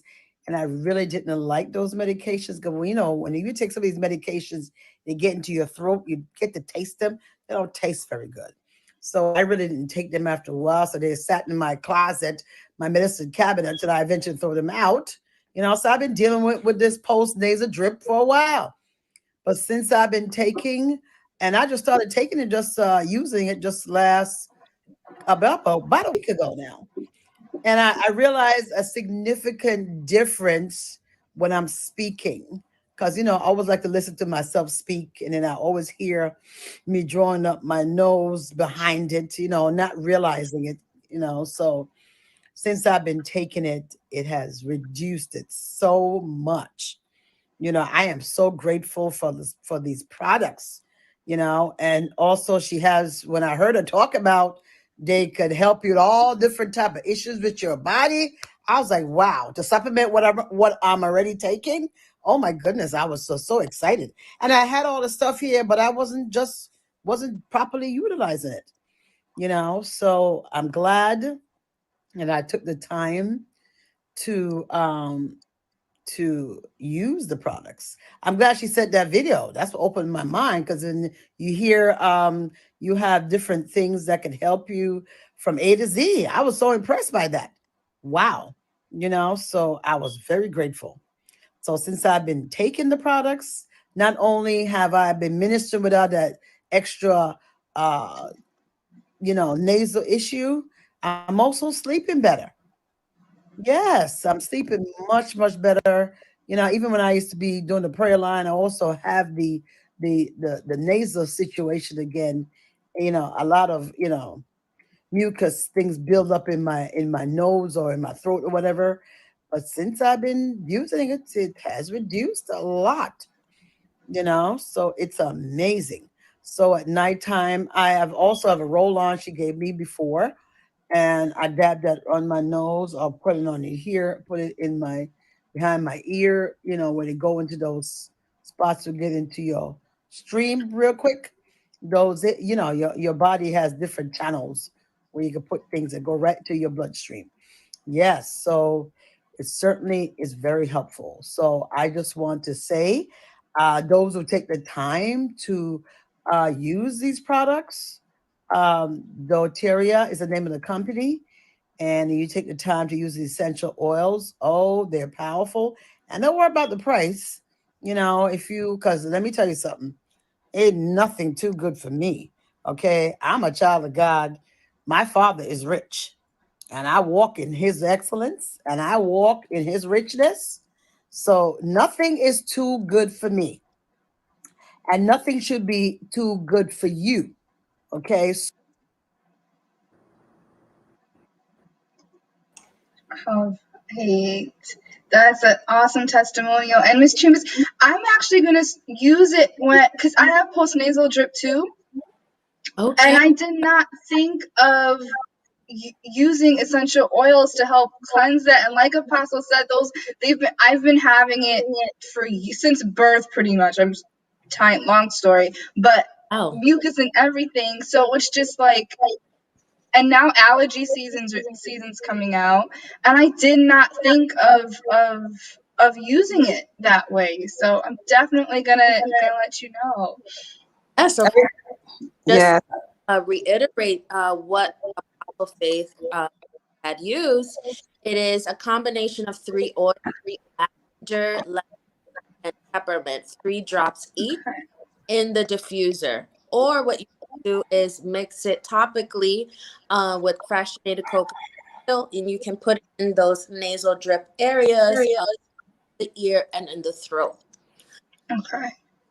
Awesome. And I totally agree, Jesse, with especially the lavender oil, because I had terrible insomnia and I just did like a drop on my pillow. Yeah, I And love lavender. I was out. It also really helps with migraines. I suffer from really bad migraines. Where I do have medication for it when it comes on, but the lavender also really helps with that. And also sometimes any like scalp conditions that you have, or just itchy or dry scalp. What like you said, Miss Chambers, peppermint oil also really helps with that. And I think I also do like a little tea tree, and excellent. Yes, and we don't have to use a lot, right, Miss Chambers? It's like the drops are so like it's one drop. Yes, and 1 drop goes a long way. And I did see some questions in the comments here. Are essential oils, can they be used on babies? They can, but they have to be diluted. Are they gentle enough for adult skin? Yes, they should be diluted as well. And so when you diluted essential oil, especially for a baby, you really just want to tip the bottle ever so slightly, so literally a half of a drop or a drop with the fractionated coconut oil. Another carrier oil would be jojoba oil, avocado oil, even olive oil. Any type of oil would be recommended to dilute the essential oil strength when it comes to doTERRA, because they are so potent. And the same thing with skin, on adult skin. For example, I have sensitive skin. I also have eczema. I'm constantly using the coconut oil to dilute so that, I don't have any irritation. Okay, I have a quick question for you as well. I hear you talk about carrier oils. Talk to us a little bit about that. Yeah, so the carrier oils are what you use to dilute the strength of the essential oil. Oftentimes, when you put the oil directly on your skin, if you have sensitive skin, it will have some sort of irritation. We do also have hot oils. For example, your cinnamon and your clove, they will burn you directly. That's how strong and potent they are. So you want to heavily dilute those oils when applying them on your skin or anywhere within your mouth cavity. Awesome. Thank you for that. I enjoy this segment, Jessie. Totally informative. And, I now will pay attention even more to carrier oil. Somebody's asking, can we get this product on UME radio deals? Lady Kimberly, we definitely are going to have a conversation after this so that we can spread the love, definitely. And I hope you're open to it.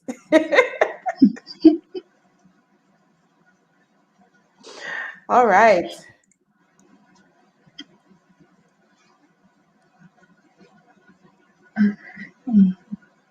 Hey, Kim, are you still there? Can you guys hear me? Hear you now. Yep, loud and clear. All right, we just want to say I absolutely loved having you on the show, and it's so informative. And I'm definitely gonna, we're gonna talk. We're gonna talk a little bit more, because it's so useful. And we want to say thank you so much for coming on to our program. It was so informative and lovely having you here. Hopefully, you come back again sometime. Sure will. It was such a pleasure. Thank you so much. Thank you so much. And with that being said, we don't want to let you go, but we gotta let you go. But we also want to know how we can support you. Yes. So I can be found directly on my website, which is, and let me get this correctly so that you guys have the correct information. Marsha, are you able to post it on the screen? Yes, so here it is. It's quite long. It's www.doterra.com/US/EN/site/ Kimberly Chambers 33. So you can go ahead and jot that down. And once again, www.doterra.com/US/EN as in Nancy /site/ Kimberly Chambers 33. Awesome. And make sure you guys message her for a discount, guys. Yeah, we love that. Thank you, Miss Apostle Faith. I see she's saying appreciation there. Thank you, Miss Kim. Okay, yeah. Take care. Thank you for coming. See you next time. Take care. All right, Jessie, definitely a refreshing segment there with Miss Kimberly Chambers. And if you are just joining us, you are inside Weekends with Marsha J and Jessie. You are inside our lifestyle segment, and we just had a conversation about essential oils. Tell us in the comments, do you use essential oils? What has been your experience? Do you like it? Not so much? Let us know. Let us know. And while you are typing in the comments, Jessie, we're going to go over to Voice of Truth. Yes. And I'm absolutely excited because we have an awesome guest coming up. But before that, real quick, we do want to spotlight Apostle Dr. Faith Walters. And she has a special block party explosion, guys. Remember block parties? Yes. So her block party will be on Saturday, June 26, 2021, from 12 to 6 p.m. Guys, mark that in your calendars. I'll say it again. Saturday, June 26, 2021. And time is 12 p.m. to 6 p.m. And it is Women and Men of Excellence Outreach Ministries. It celebrates 15-year anniversary in 2021, and it's going to be held at Mangoville Jerkyard, 133 South 4th Avenue, Mount Vernon, New York, 10550. And guys, there's going to be children activities. We got the DJ, we got poetic verses, spoken words, dancing, clowns, different whole bunch of vendors are going to show up. I'm so excited. Listen, Oh, and if you know anything about Dr. Apostle Faith Walters, she makes no joke about living a balanced life, not just taking care of yourself, but also making sure that you spend the time to enjoy life. And a lot of times, you know, we don't do that. It's always work, work, work, or work, church, home, work, church, home. But if you follow her, you know, and on her social media platform, you will realize that she's a very balanced individual. Apostle, thank you so much for this. We're definitely saying congratulations when it comes on your 15-year anniversary. Yes, we salute you. We celebrate you, we promote you, we support kingdom builders, and especially balanced kingdom builders. Block party explosion. Yes. Oh, it's going to be awesome. I haven't been to a block party in a minute, and hopefully, I mean, with my schooling and everything, it's kind of hard to take off where I'm 8 hours away now in New York, but if I could take off to just go to this, I'm praying I get that. But yeah. I know. She says, and hey, Apostle. She says, hey, looking forward to having some political candidates and other great people sharing their testimonies. Yes, guys. So make sure, mark the date in your calendar. Special block party explosion with Dr. Apostle Faith Walters. It is an event you don't want to miss. And as we say in Jamaica, to miss is to diss. So make sure that you make it a date and be there at the block party explosion. Yes.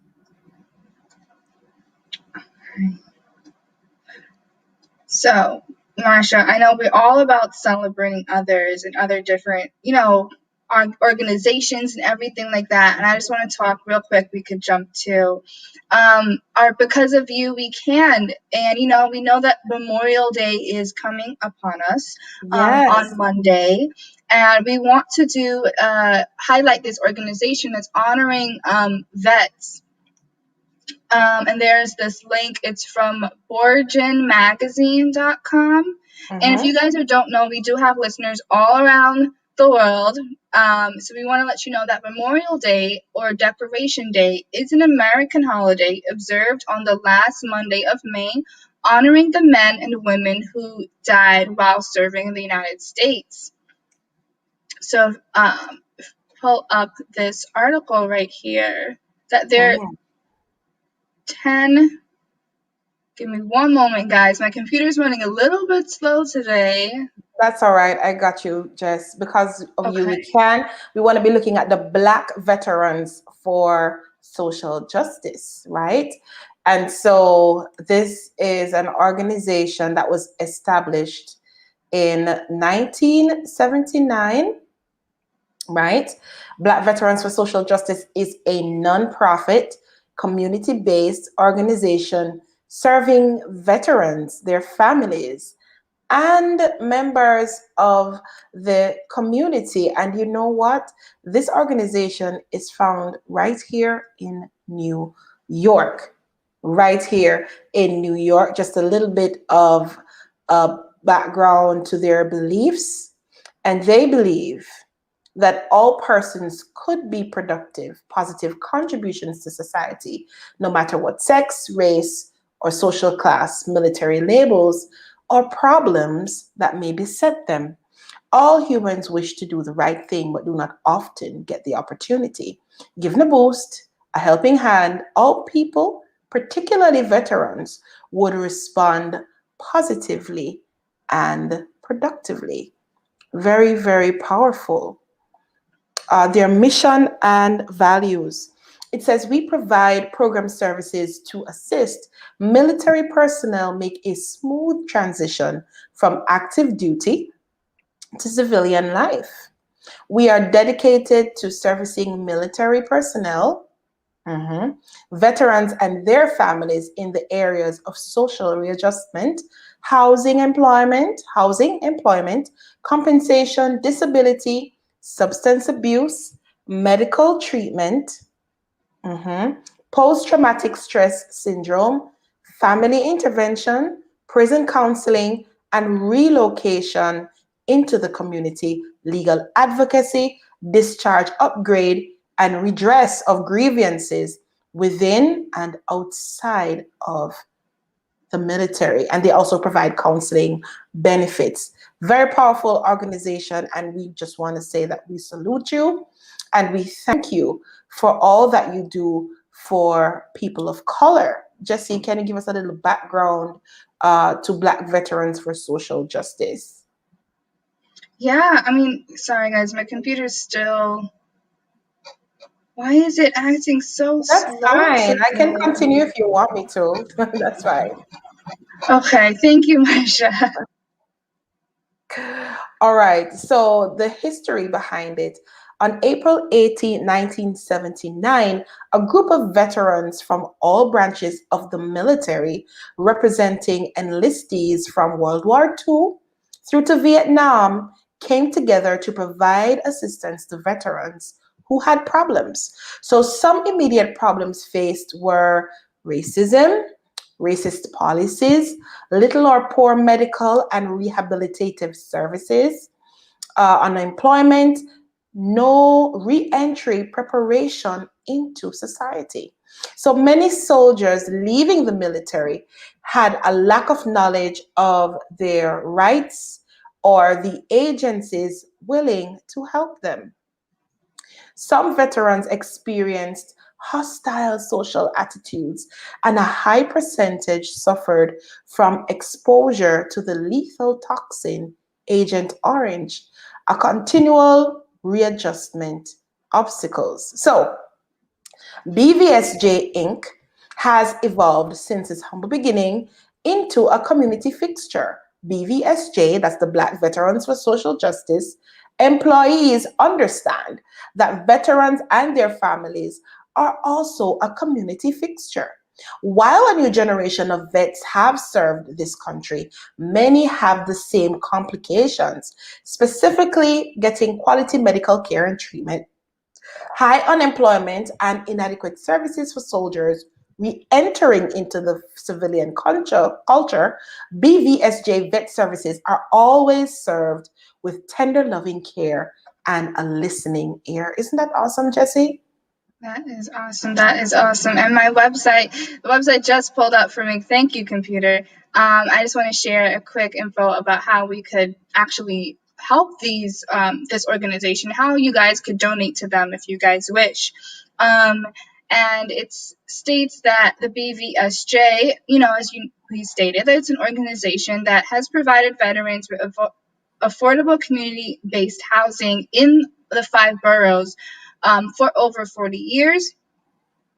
And, they are accepting donations to help support their New York City veterans, such as Medicare services during COVID-19 pandemic, which we're still going through that, access to value food, transportation, and rental assistance.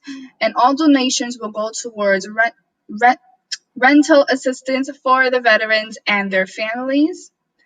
And you guys should go to bvsj.org/donate-now if you guys want to donate.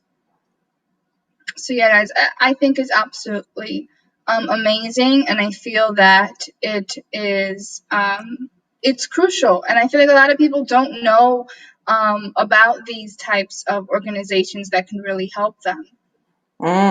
Very important. And we have a comment here on the screen, Jesse. It says, wow, amazing work. What do you think may be fueling the mistreatment, misvalue, or misrespect of veterans? And I say miss because I believe we are missing it. Thank you so much, Satin Brownie, for that. You know what? As a matter of opinion, and also someone who knows persons who have been, who are currently in the army or serving in some security force, I think it's just a matter of awareness. We hear that these persons go to war but we have absolutely no idea what war can do to a person mentally and physically. And of course, the question would also lend itself to ask if the army and so on, they're recruiting these persons, why has there not been this type of support? Why did it have to come from somewhere external? These are people that risk their lives. You know, they should be, that it is my humble opinion, that they should be respected. They should not be mistreated. And we know that there are other factors that pour into it, especially for people of color. You know, and they're just some persons who may never change how they feel about people of color, whether or not they're serving the country. You know, we keep talking about we are all on the same team, but are we? You know, when we see the treatment that's being handed out. What do you think, Jessie? I agree with you, Marsha, and I'm actually gonna have a little I don't want to say personal experience, but a little inside, because I work in healthcare, and we, do have multiple VAs that help take care of the veterans, and I'm somewhat inside where the doctors that I know actually go to the VA hospitals and treat the patients, and just when it comes to the VA, their opinion, it's great at one thing as like providing them an ability to get like the healthcare treatment that they have.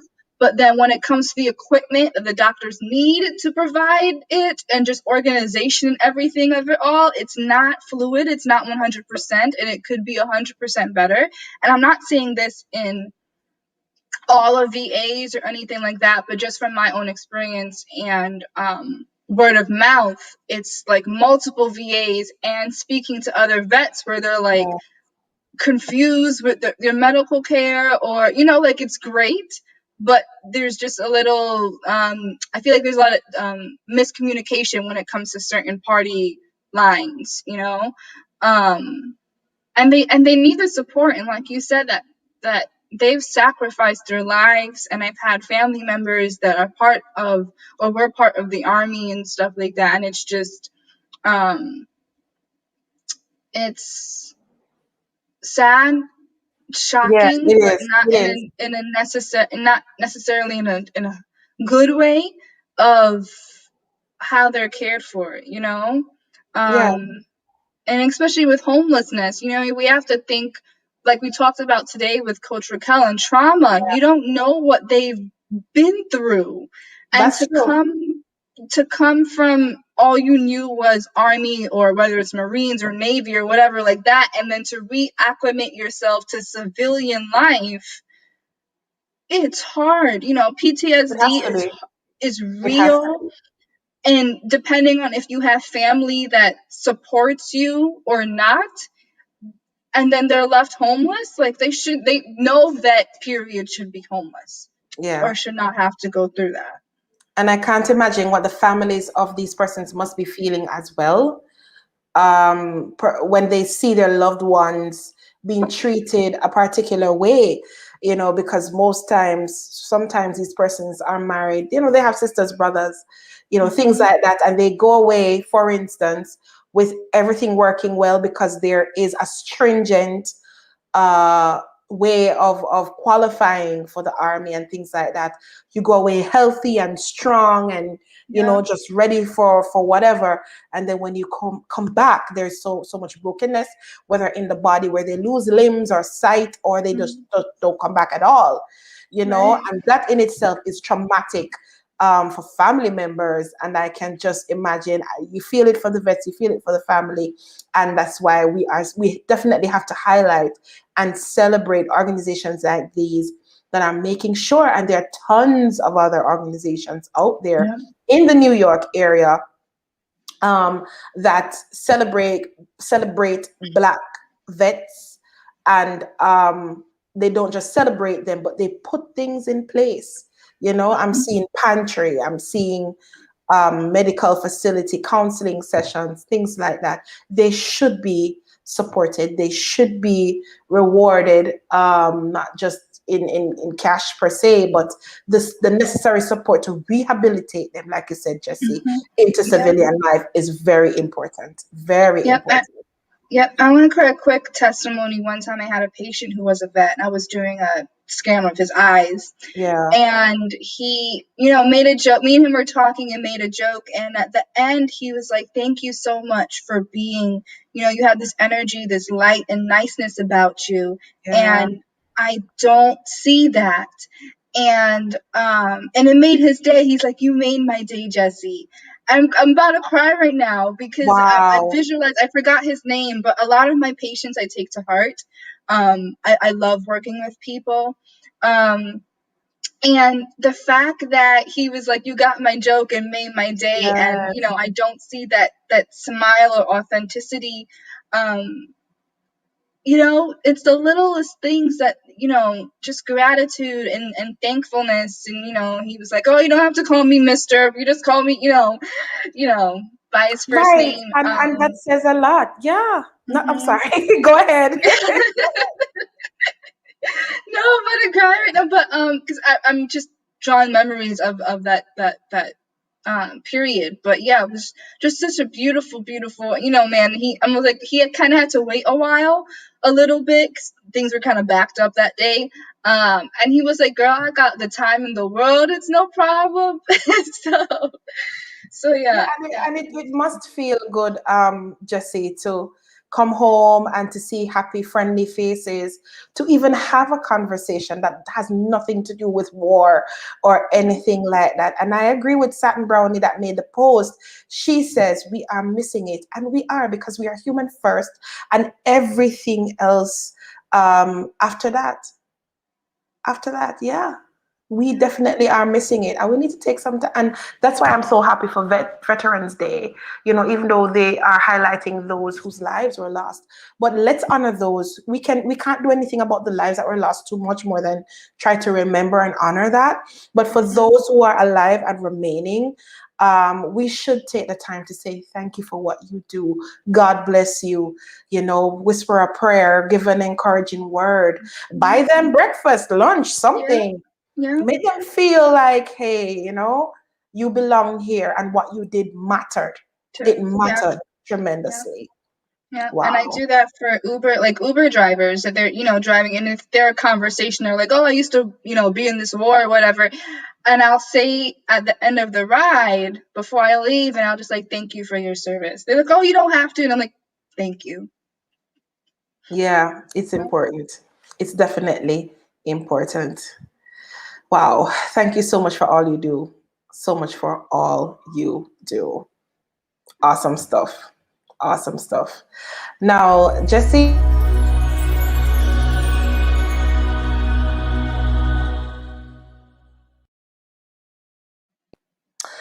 Yes, Jesse. So now we have with us in studio this morning, inside our talent recap segment, recording artist Miss Nickette Morgan, Glory Carrier Williams. Such an honor to have her this morning. Miss Nickette Morgan Williams is a Kingdom citizen with a passion for worship. She is a wife, a mother, and has been singing for over 20 years. She is a past finalist in the Jamaica Cultural Development Commission competition in 2009 and 2012 stagings. And now recently she has a single that is out that she's going to be speaking with us about today. Hello, Lady Nickette. Good morning. How are you? Good morning, good morning, good morning. It is an honor to be on your show, and it is good seeing you, Marsha Day. It has been a while, and hi, Jesse. Yes, it has, and I really, really appreciate all you do in the world of music and talent. I think I'm one of those persons, even as a recording artist, let me just put that cap on for a second, that I've always admired you and pulled strength from what you do, because you've been in the public eye for a very long time. For those of you who are watching, Nickette is from the beautiful island of Jamaica, for those in New York and all over the world watching. And her story is absolutely phenomenal. And so we celebrate her today. So Nickette, take us through that journey of music. Why music? music has been something that has always been a part of my life.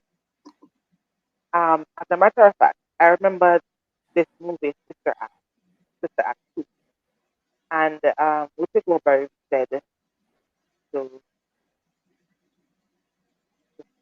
she said to her, if when you wake up in the morning, you can think of nothing else but singing, then you are a singer. And I identified with that statement. So it was a movie that was my favorite movie. I watched it over and over. I stood up, I sang along with the choir, everything. Um, but it brought together this notion within me that I'm a singer because it's my safe space, it's my comfortable zone, it's that zone I'm in that I'm never tired of. I just really enjoy it from the bottom of my soul. So I definitely know that singing was my calling. And the response from persons whenever I do minister or I do sing, it encourages me to Awesome. Thank you so much for that. Um, Talk to us about, I mean, there's the part of the story where, okay, so music, I was inspired to get into music. Now I'm into music. I'm loving it. Tell us about some of the testimonies that have come from you being on a public platform and just ministering to people. I can recall of that. It's probably one of my youngest experiences. I think I was 14 at that time. And I remember ministering with my church choir, Joy. We were doing Joy by Kirk Franklin. And I came off the stage and a woman came up to me. And of course, I was digging body from that time. And she started to say, what you want? Like I can talk. And me and my baby father were separated. And of course, as a 14-year-old, I was completely shocked. Wow. And I said to her, how old do you think I am? And she said, oh, you look like XYZ age. And I said, no, I'm just 14, but I'm going to ask you to just speak to my pastor. Because, of course, at that time, I had no idea Yeah. of this whole kind of world, you know. But after that, I recognized the purpose of ministry. And people would come up after to me and say, boy, you really don't know how much you blessed me.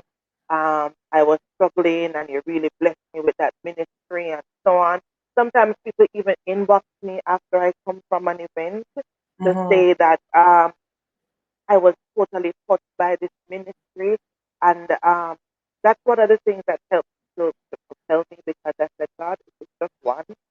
It's whenever I go to minister and I'm praying, I said, Lord, if you've set me for just one, then I would have done what my purpose is. Awesome. Thank you so much for that. Now, we know that in ministry, there are many highs and lows. Share with us what are some of the lessons that you have learned being in ministry for 20 years? Number one, it's something that you definitely have to focus on. So looking back, I recognize and I remember one several times you said that you really want to do this full time, you will not be able to do it with your full time. And that is the journey that I have been on over the past couple of years. I have been on a full time job and I have been trying to do ministry. And it is very difficult, especially in this time and in this age where for the jobs that we do, it is basically all around the clock demanding. So it's one of those struggles that I've had. Another struggle was networking, you know, getting out there, um, always being because I am working, I don't have the time to do my own promotions, you know, those kind of things. And then one of the biggest things with music is that it takes a lot of resources. So when you find that you have to live your life and you have to balance your resources, it's either I'm paying these bills or I'm going to the studio to record this song.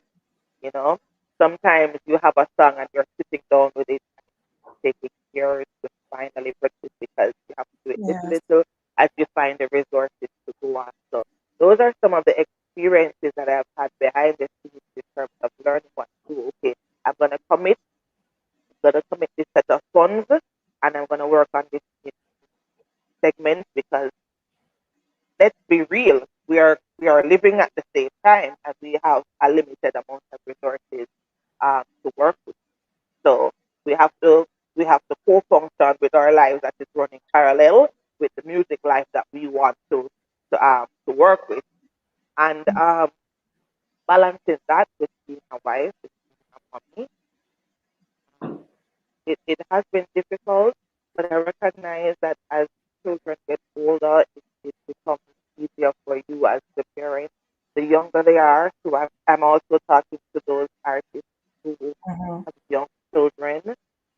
You might really just take time to consider them as they are growing. And then when they get to that stage where you can leave them, to pursue the music more, then you can go ahead and do so. But they really do need that foundation. Thank you for that. And we have a question coming in. What propels you to sing for the Lord? Because we know you can sing and people sing all the time, but this is Yes. more specific. What propels you to sing for the Lord? I have a connection with the Lord that I have had this person.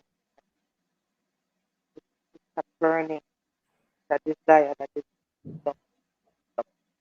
I don't know if anybody else has that feeling, with the Lord. Um, there's a oneness when I get into His presence and He takes over. Sometimes my husband always asks, "Darling, why you always crying?" And I said, "I'm not crying out of weakness. I am crying because when I get into the presence of the Lord, it is too much. The glory of the Lord. It inspires me, and so I sing for Him because I know I have been given a great commission, a commission to work for Him. If I take, sometimes let me tell you, people will come and say, "Can you do this song at a concert for me?" And I say, "Boy, I really don't sing those songs." And yeah, but you can do it, and then I'll do the song, and somebody said, "Boy, it sounds like a gospel singer." I don't think I can hide, I Yeah. don't think I can hide my influence, but I sing for the Lord because I know that there is a commission that I have been given by Him. I feel it. Sometimes I can't do it. I can't just make what is right, but I just do it. Awesome. We have another question coming in. What do you see for the future of your music ministry? To be honest, I want to continue, number one, in the immediate future. I want to be able to push Praise Waiteth, to get it out for the listeners, to minister it even live. I want that in the immediate future. I have a few songs that I want to work on. So by the end of the year, hopefully I'll work on putting with another one. I do have one that I'm doing right now with Don Martin. He is the writer, and I recorded, and that one will come out as a video production. So that production is being edited as so that will come out soon. But for the future beyond this, it is to get out into more spaces, into more international spaces, even whilst being in local spaces, and to realize that vision of being on stage with the great. I, I still see that ever since I was a child. I see it. And some of these greats are still around. So Yes. I would definitely love to. But even if it doesn't happen, um, I want to be able to launch out, not just locally, but also internationally, and continue to push the songs that I have.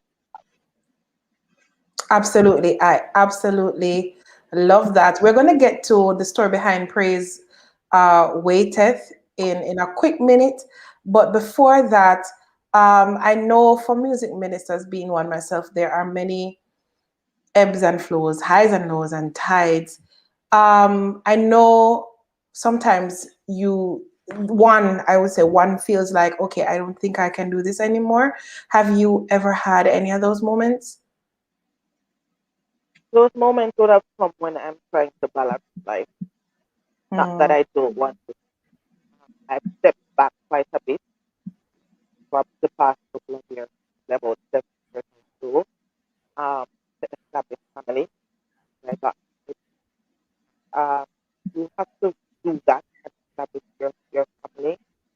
I notice sometimes in the gospel ministry that there are persons whose marriages are ending within the spend most of the time in the ministry and less time with the family and tending to their marriage. So I had to step back to establish that. And in the process, I started to have children.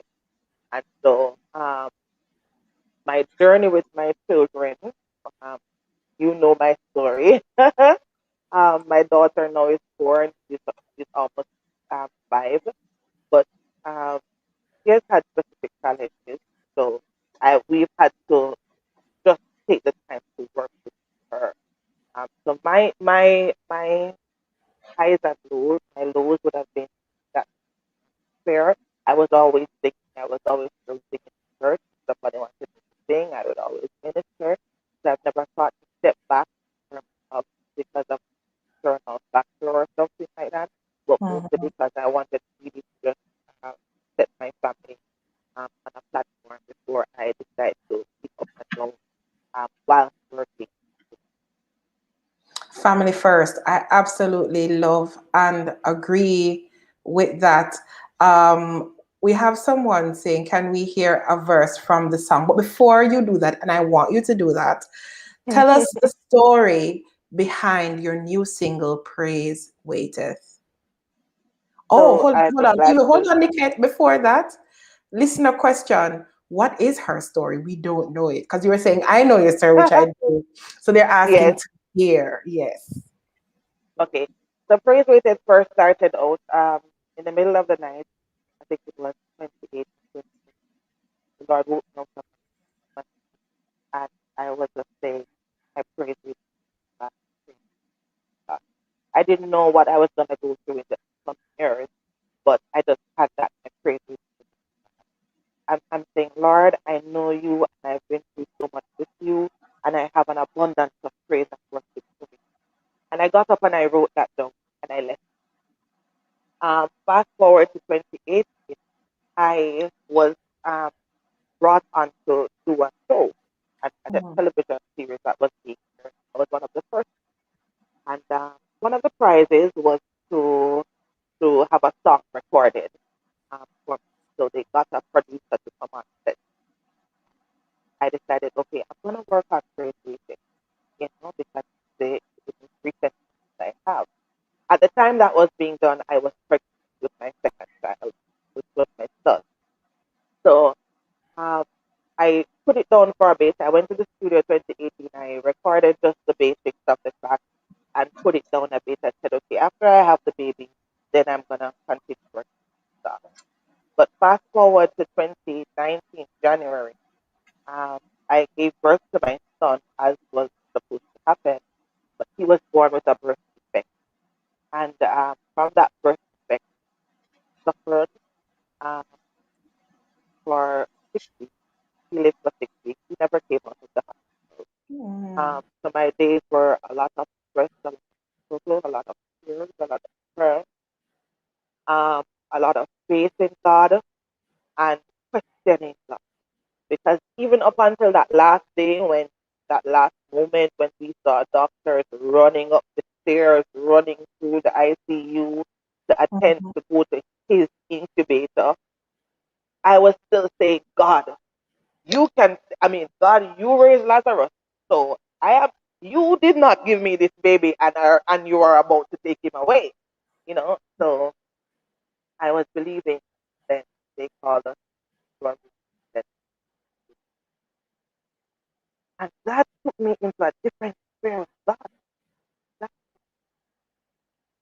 true. I've been serving you all my life. I've been doing everything you wanted to do. And then the question came back, do you still have praise? Do you still have praise? Even when you have prayed, asked, and what you have asked is not what has happened because it was not will. Can you still praise when my will, your will do not align? And it was very hard. I backed off now and I was like, okay, God, so I'm not seeing you as the God who is always giving. always giving, always answering. Sometimes I hear people praying, testifying, and I said, boy, I was praying for so and God deliver. But now I stand at a different perspective. Say, "Oh, but what happened when this grace will?" So I recognize that no, I'm not praising God for what He was praising, worshiping, and I'm worshiping for the qualities of God that I. And if it is that He does not deliver, I now start to see what the Hebrew boys say. If He does not deliver, I will not walk. That is now my stand. I'm going on and I'm worshiping and living for Him, and I'm asking of Him as I am led to ask of Him. But even if He does not deliver, I will still work. I will still pray. So I went back to the studio after that. As a matter of fact, it was 2020. I came on another show with another radio host because I had responded just like on Facebook to a session she was having. I was crying. It was the second anniversary of my son's birth, and I was crying. And I responded to something, and he saw my message, and he just burst out in tears and just said, "Listeners, I'm going to ask you to pray with me. I know you have your own challenges and your stories and so on, but I'm going to ask you to pray with me." And everybody started praying, worshiping to the point where he brought me on set on the call, and I started praying. I started praying for others as well. And it was a rich worship experience. The atmosphere shifted. And God showed me that when you worship me in your pain, right in the time when you are feeling the pain and the stress and the hurt, when you worship me, when you can find it, He will shift that atmosphere. Yes. And bring healing. And I have been healed since. Can I tell you, I didn't even remember the day when he died. It passed. It passed. That's normally I would be hollering, I'd be broken, and it came and it passed, and it was a few days later, and I was like, oh God, my heart is still this, you know? And I decided to go back to the studio and get it. And that is the journey, the story behind Crazy. Awesome. It is often said that we connect the dots not going forward, but when we look back, and it's amazing how God kind of pre-prepared you for what was happening, having you just write the song and just kind of leave it there, and then bring it back to this point where it has even more meaning and more depth. Yeah. And I know definitely we will be playing it on UME Radio. Thank you so much for this gift in music, to the world and all of these things. So we want to hear at least a verse or a section of this song. So I'm going to invite you to go ahead and just share the song with us. Sure. Oh, God, omnipotent, standing on you. God, victorious, there is none like you. Perfect in holiness, creation bows to you. Oh, Jehovah, there is none like you. Praise awaited, praise awaited, praise awaited. My God. For you, praise waited, praise waited, praise waited for you. That is the introduction, the first verse and the chorus, and it's done over. But praise from the depths of my soul, Lord, I give to you. For it is the cry from my spirit to worship you. I don't know if anybody is crying in their spirit, if there's a deep groaning in your spirit, but praise from the depth of my soul, Lord, I give to you. It is the cry of my spirit to worship you. Praise waiting. Oh, praise waiting. Praise waiting for you. Praise waiting. Praise waiting. Praise waiting for you. Man, I am like, I'm trying, I don't want to hold back the I'm tears. trying not to cry. Listen, let me just pause and take a breath. God is just, wow, so amazing. Jesse, I'm not sure if you have anything to say, if you have any questions, but the presence of the Lord I is just need a moment, definitely. honestly. It's absolutely beautiful. It's absolutely beautiful. And your story is somewhat personal to me, kind of. I'm a preemie baby. And I don't know if my mom watches the show. Sorry, Mom. And prior to me, she went through difficulties. And I could only imagine as a woman and everything what you guys have been through. Stories are somewhat similar. And while you were speaking, I'm trying not to cry because as one who survived, I'll share my part of it. I was born 24 weeks, 1 pound, 5 ounces. So when you said that people, when you prayed and prayed and over your son, and it was just like I know that because I feel that anointing over me, but the depth of it, and I could hear the depth of it in your song and the emotions of it. I'm just like, this is such a blessing. Yeah, okay, I'm gonna cry. I'm done. And guess what, Jesse? It's okay if you do, because in this moment, this is exactly where God gets his glory out of all of it. All the pain and the stress and everything. And to know that on the other side of it, there is still a praise that's waiting for him because he does all things well. No doubt about it. No doubt about it. I am just, I'm soaking up this moment for as long as I can. Nickette, before you go, 2 things. Encourage somebody that's going through something before you leave. 1, and 2, tell us how we can support you. I have come to know God. I didn't know him as the comforter. I didn't know him as the sustainer. But I believe for anybody who is going through something now, whether it's death, whether it's birth, or whatever, there is an emotional part of it, emotional component. It's what will determine if you stay with him or if you leave.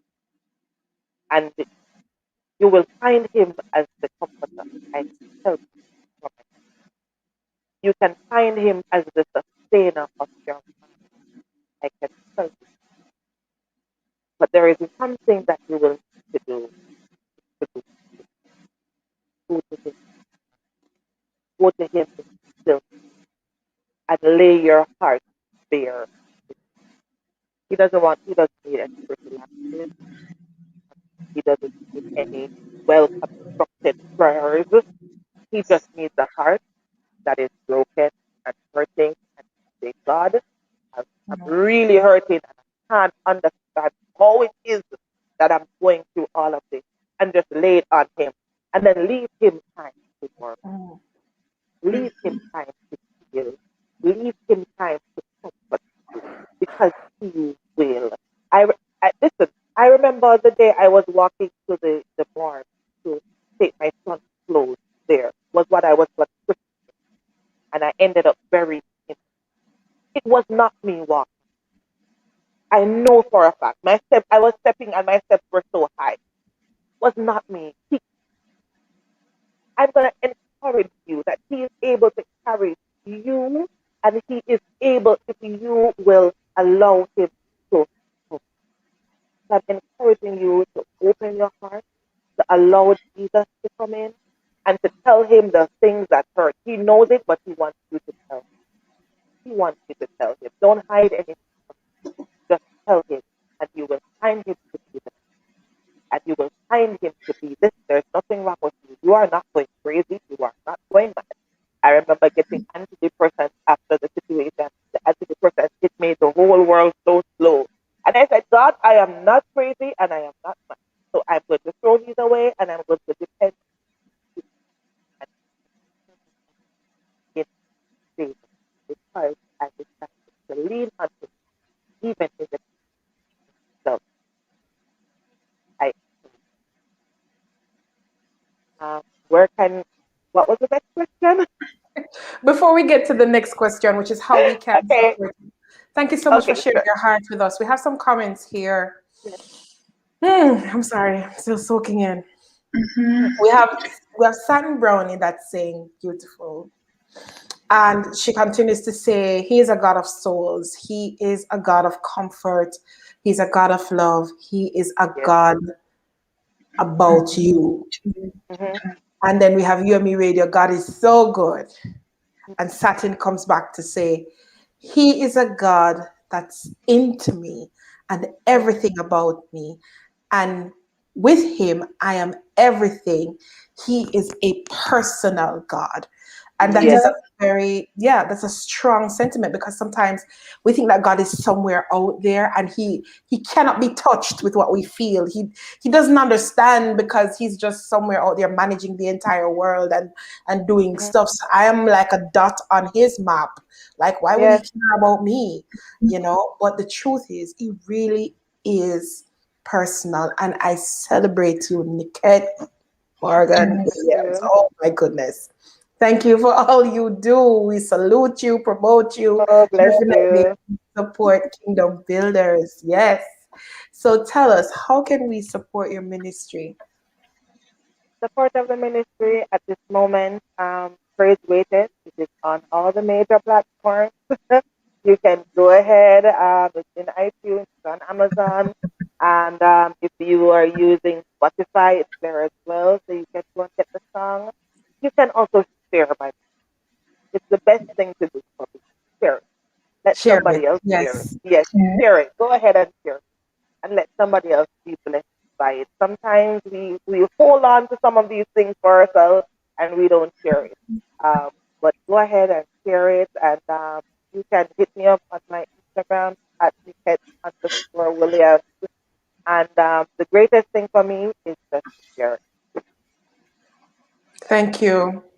Thank you for that. Any closing remarks on this segment, Jessie? I just thank you for coming on our show. It's absolutely beautiful and moving, and you have such a gift and such a story, and I thank you so much. Yes, definitely. Thank you, Nickette. If you are watching, we are inside our talent recap segment, and we're having a powerful conversation with Nickette Gory Carrier Williams, and she's talking about the story behind her new single, Praise Waiteth. And we definitely are asking you to support what she does. She can be found on all digital platforms, as well as you can check out her social media handles on Instagram. It's at Nickette_Williams on YouTube. She's Nickette Gospel Wise on Facebook, Nickette Morgan-Williams. Look her up, get her music, share her music, listen to her music. Let it bless you. Thank you so much, Nickette, for coming. And we definitely, please keep in touch. Let us know what's happening. I will. We want to have you back again. God bless you. Have a beautiful Saturday. Oh, bless you. You too. Bye, Jessie. Bye, everyone. Bye.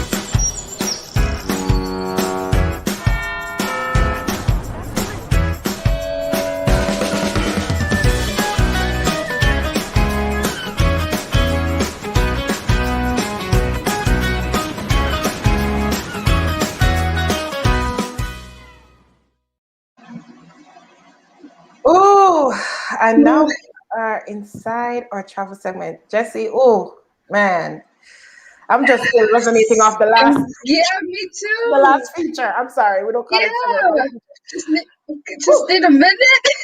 Yes, yes. So we are gonna go ahead. We are inside our travel segment where we talk about all things travel. We are gonna be talking to Miss Kadeen McKenzie. But before that, can we have a conversation about 28 fun things to do in Central Park? Yes, because I love Central Park. I love Yes, it. definitely. We love Central Park.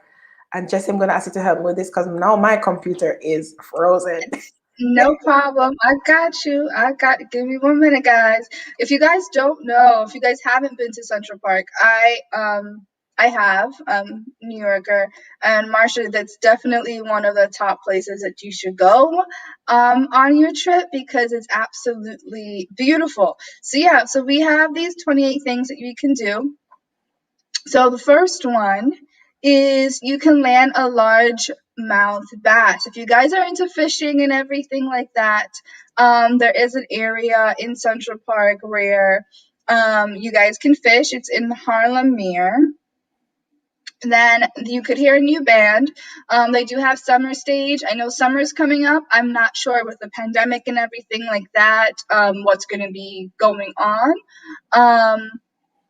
But you know, when you guys are there, you could go to summer stage, and they're also well-known perform acts on the Rumsey Playfield. So there's that. You can commune with Len-Nites at Strawberry Fields. There's an Imagine mosaic, which honors the Beatle who lived across the street. If you guys don't know the Beatles, you guys know the Beatles, right? Honors him across the street in Dakota Apartments. You could get your steps in. We're all about wellness and health and everything on UMERADIO. And you could get your steps in at Belvedere Castle. Belvedere Castle, sorry. The panoramas from the viewing deck up high are more than worth ascending the tower. It's absolutely beautiful pictures here. You could also row your way around the lake. I have not done that yet. I do want to do that. Or opt for a more relaxing gondola ride down the lake from the Low Boathouse. There's also Yell Free Bard at the Shakespeare in the park. There's a public theater website that you can go for that. You could play beach volleyball or croquet at Sheep Meadow.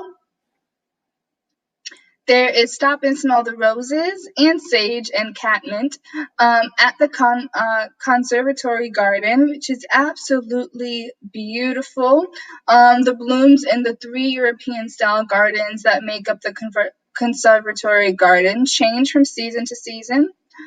You can spot a black-throated blue warbler in the Ramble if you guys are into bird watching. Decipher hieroglyphics at Cleopatra's Needle. The Oblaks, a few thousand years old, made its way from Alexandria, Egypt, to Manhattan in the late 1800s. Admire the Minton tiles at Bethesda Terrace Arcade. Made in England, these ceramic beauties would typically be used to cover floors. Here, they're lined in the ceiling. They're absolutely gorgeous. Find the Odd Man Out literary walk. You can also look at the latest monumental edition and the first in the park of more than 50 years, the Women's Rights Pioneers Monument. That is beautiful. Lay a blanket out, which I have done. It's super simple. Get a blanket, go to the Green Lawn, and just sunbathe, you know. There's also an area where you can walk, the tree walk. Learn about the history at Seneca Village, which in the first half of the 1800s was a home to sizable free black community. The site is near West 85th Street entrance. Race model sailboats at the Conservatory Water. You could circle the reservoir. Again, a lot of areas for you to run around, get your health, get your steps in. You could spin around on a century-old carousel. I love them. This one's made in 1908, and it's installed at Coney Island until the 1940s and transplanted into Central Park in 1951. You can meet the monarchs in the North Meadow Butterfly Gardens. Watch a puppet show at Swedish Marionette Theater. You know the kiddos will like that. Play on clay, at the tennis center, and pretend that the French Open has relocated to Manhattan. Picnic at the gentle slopes on Cherry Hill. You can roller dance the weekend away. I know that roller skates are back in. I need to get me a pair. Haven't roller skated since I was 10, so you guys could do that. Huddle underneath a North Stone Arch. There are around 40 bridges and arches in the park, most leading back to the early 1860s when the park was first developed. You could swing, climb, crawl, and slide your way around the park's 21 playgrounds. You could also go to the zoo. I have been to the Central Park Zoo. I love it. Walk through a humid rainforest at the zoo, and you'll be looking high and low for lemurs and ibises. Sorry if I'm butchering that word. Reenact scenes from books, movies, and television at the Tavern on the Green restaurant or a number of other park filming locations. It's a popular spot to film at. And you can make a wish at the Bethesda Fountain. Wow. Amazing things. And I can't wait to see if I can get into Central Park and to experience some of these things, Jessie.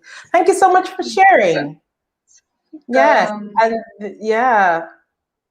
You're about to say something? Oh yeah, that I can't wait for you to when you come to New York, check it out. I mean, there's a lot of things to do, like we said. Even as a New Yorker, I have not done all of that. So it's always so much to do. And our source is at nycgo.com. So you guys can always go back to that website if you guys are looking for something to do in the day and head out to Central Park.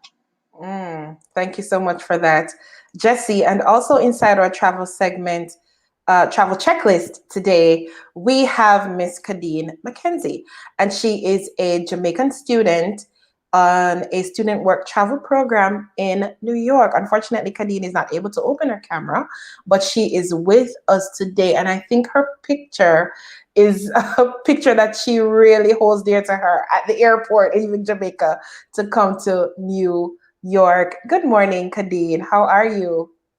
Let us know if you can hear us. Yes, Okay. I am hearing. Good morning. I am well, and how are you? I am fine, thank you. We are fine, thank you. It's just amazing. Whenever people travel, I am fascinated with travel myself. But for you, what was the experience what led to the decision to travel? Let's start there. Okay, so first, I have never traveled before. Secondly, it is something that I've always wanted to do because it is an opportunity that is given to university students at the tertiary level in Jamaica. So what we do is that we come up for the summer for a cultural exchange program where we basically work and, experience different cultures because there are students from everywhere island-wide. So that led to me being the person that I am. I've always wanted to be a part of it, and that forced me or pushed me to be a part of this program.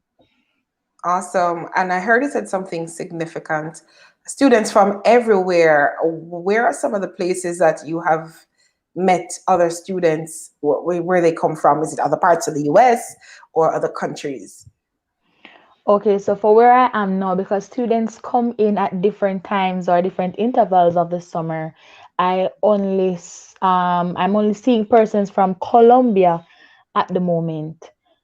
But in other areas or time to come, weeks to come, more students will be here from basically everywhere.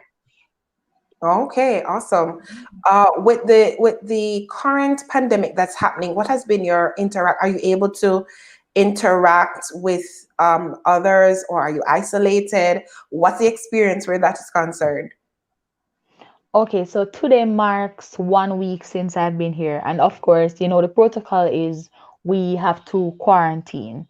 But given the fact that we did a COVID test before within 72 hours of traveling, then the interaction level is mostly persons who are within your campus, within your housing. And so we are not able to go on the street as yet and so on. So we basically interact with those who are here. As I said before, we are only seeing persons from Colombia, and there are not a lot of students. So basically, it's most of us who traveled from Jamaica, which are about 8 of us, and we are expecting about another 8 in time to come. Awesome. Even though you are in quarantine, how different is it from Jamaica? Like weather, things like that. Okay, so Food. Yeah, first, talk about that too.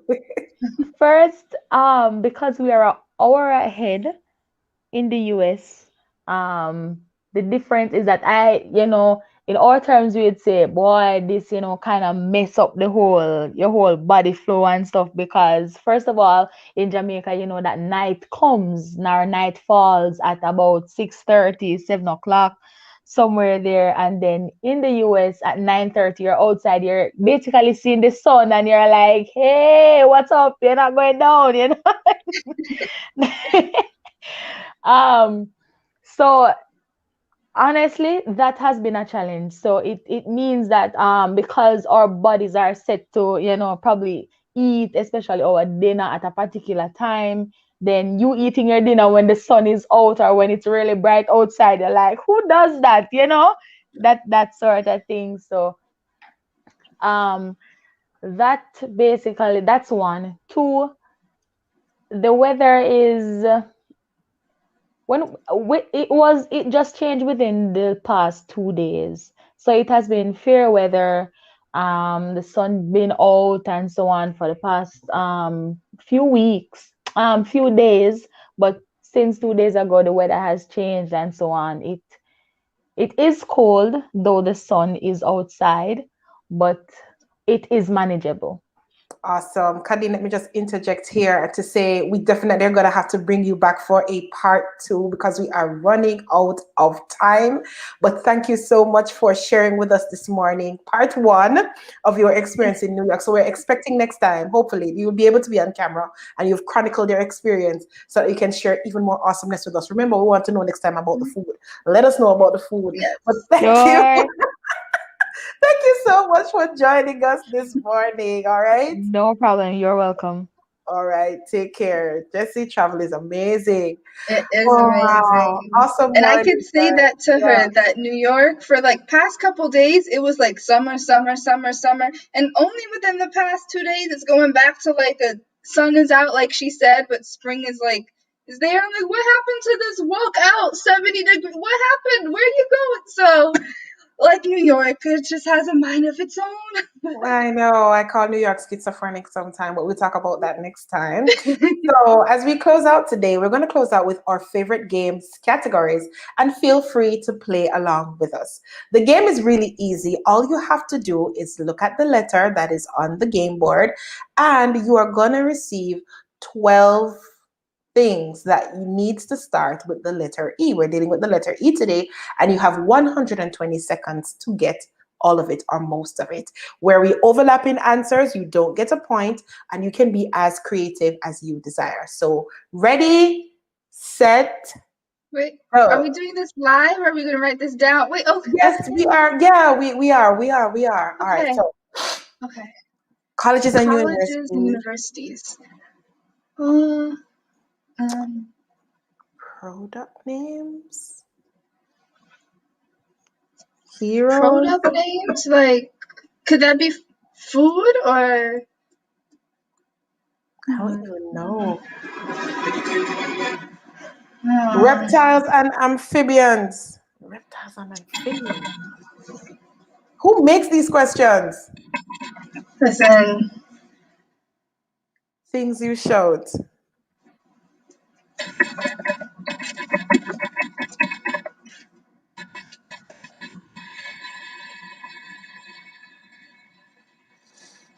Gifts and presents. Methods of transportation. Movie titles.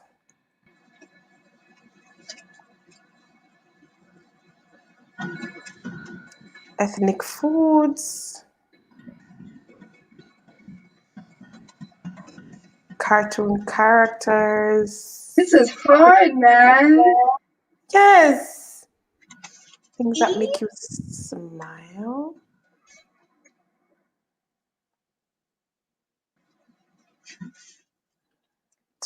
Things that are around.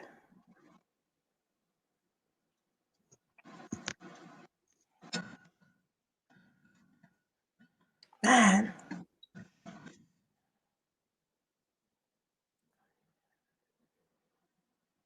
Products. This is hard. I agree with you, Satin. This is hard. What's going on this week? Time, guys. Pencils down. Pens down. Whew. All right, Jesse, let's go. All right. Me not too much. I don't know. So I got Eastern University. Product names. I just thought the first thing that came to mind was eggs. Because with this products of food. I don't know. Evergreen frog. Things you shout. Eep. Presents. Elephant necklace. Methods of transportation. Cross that out. Movie titles. Everything about you. Ethnic foods. I put eggplant parmesan. Cartoon characters. Cross that out. Things that make you smile. Cross that out. 12. Number 12. Cross that out. I could not think. It's Listen, I'm hard. going to tell you what I have. For number 2, I have East Indian mangoes, for those who are into mangoes. For number 5, things you shout. Easy does it. 6, gifts, presents, earrings. 7, method of transportation, elevator. 8, movie title. No, I don't have a movie title. 11, things that make you smile, eating. And number 12, things that are around ebooks. That's all I have. All right, guys. So we are out of time. Hope you got as many answers as you could. This one was a hard one, like Satin says, but we do hope that you are learning each week. Satin says eggs, egg rolls, egghead, egg. I get it. Wow, we trust today that you were absolutely blessed, empowered, inspired, and really ready for the upcoming week. Thank you so much to all our sponsors, all our guests, all our viewers from all over the world, 100 and odd countries now. Thank you, Jesus. So from Jesse and myself, we just want to say thank you, and join us next time, same place on Weekends with Marsha J and Jesse and Weekends on UME Radio. Get the UME Radio app. Are you ready for the weekend? Oh, yes, girl. Get your cup of tea and mic check, 1, 2. I am so ready to inspire, motivate, and educate. Weekends on UME Radio. The sun is up and so are we. News, interviews, hot topics. Connect with us. Let us know what's on your mind. Follow, comment, subscribe. We're everywhere. UME Radio app, iHeartRadio, Amazon Music, iTunes, TuneIn, and all other digital platforms. Email us info@umeradio.com. On WhatsApp, 201-503-6731. Subscribe to our YouTube channel and follow us on Instagram and Facebook, all at UME Radio. Follow me, Jesse, on Instagram at ink.jess. That's INK.JESS. And Facebook at Jessie Abel. That's JESSELYNE Abel. ABEL. And follow me, Marsha J, on all social media platforms at official Marsha J.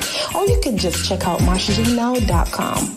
Weekends on UME Radio with Marsha J and Jesse. Amplifying the voice of positive influencers. UME Radio. Positive entertainment 24/7. Subscribe on YouTube and click the notification bell.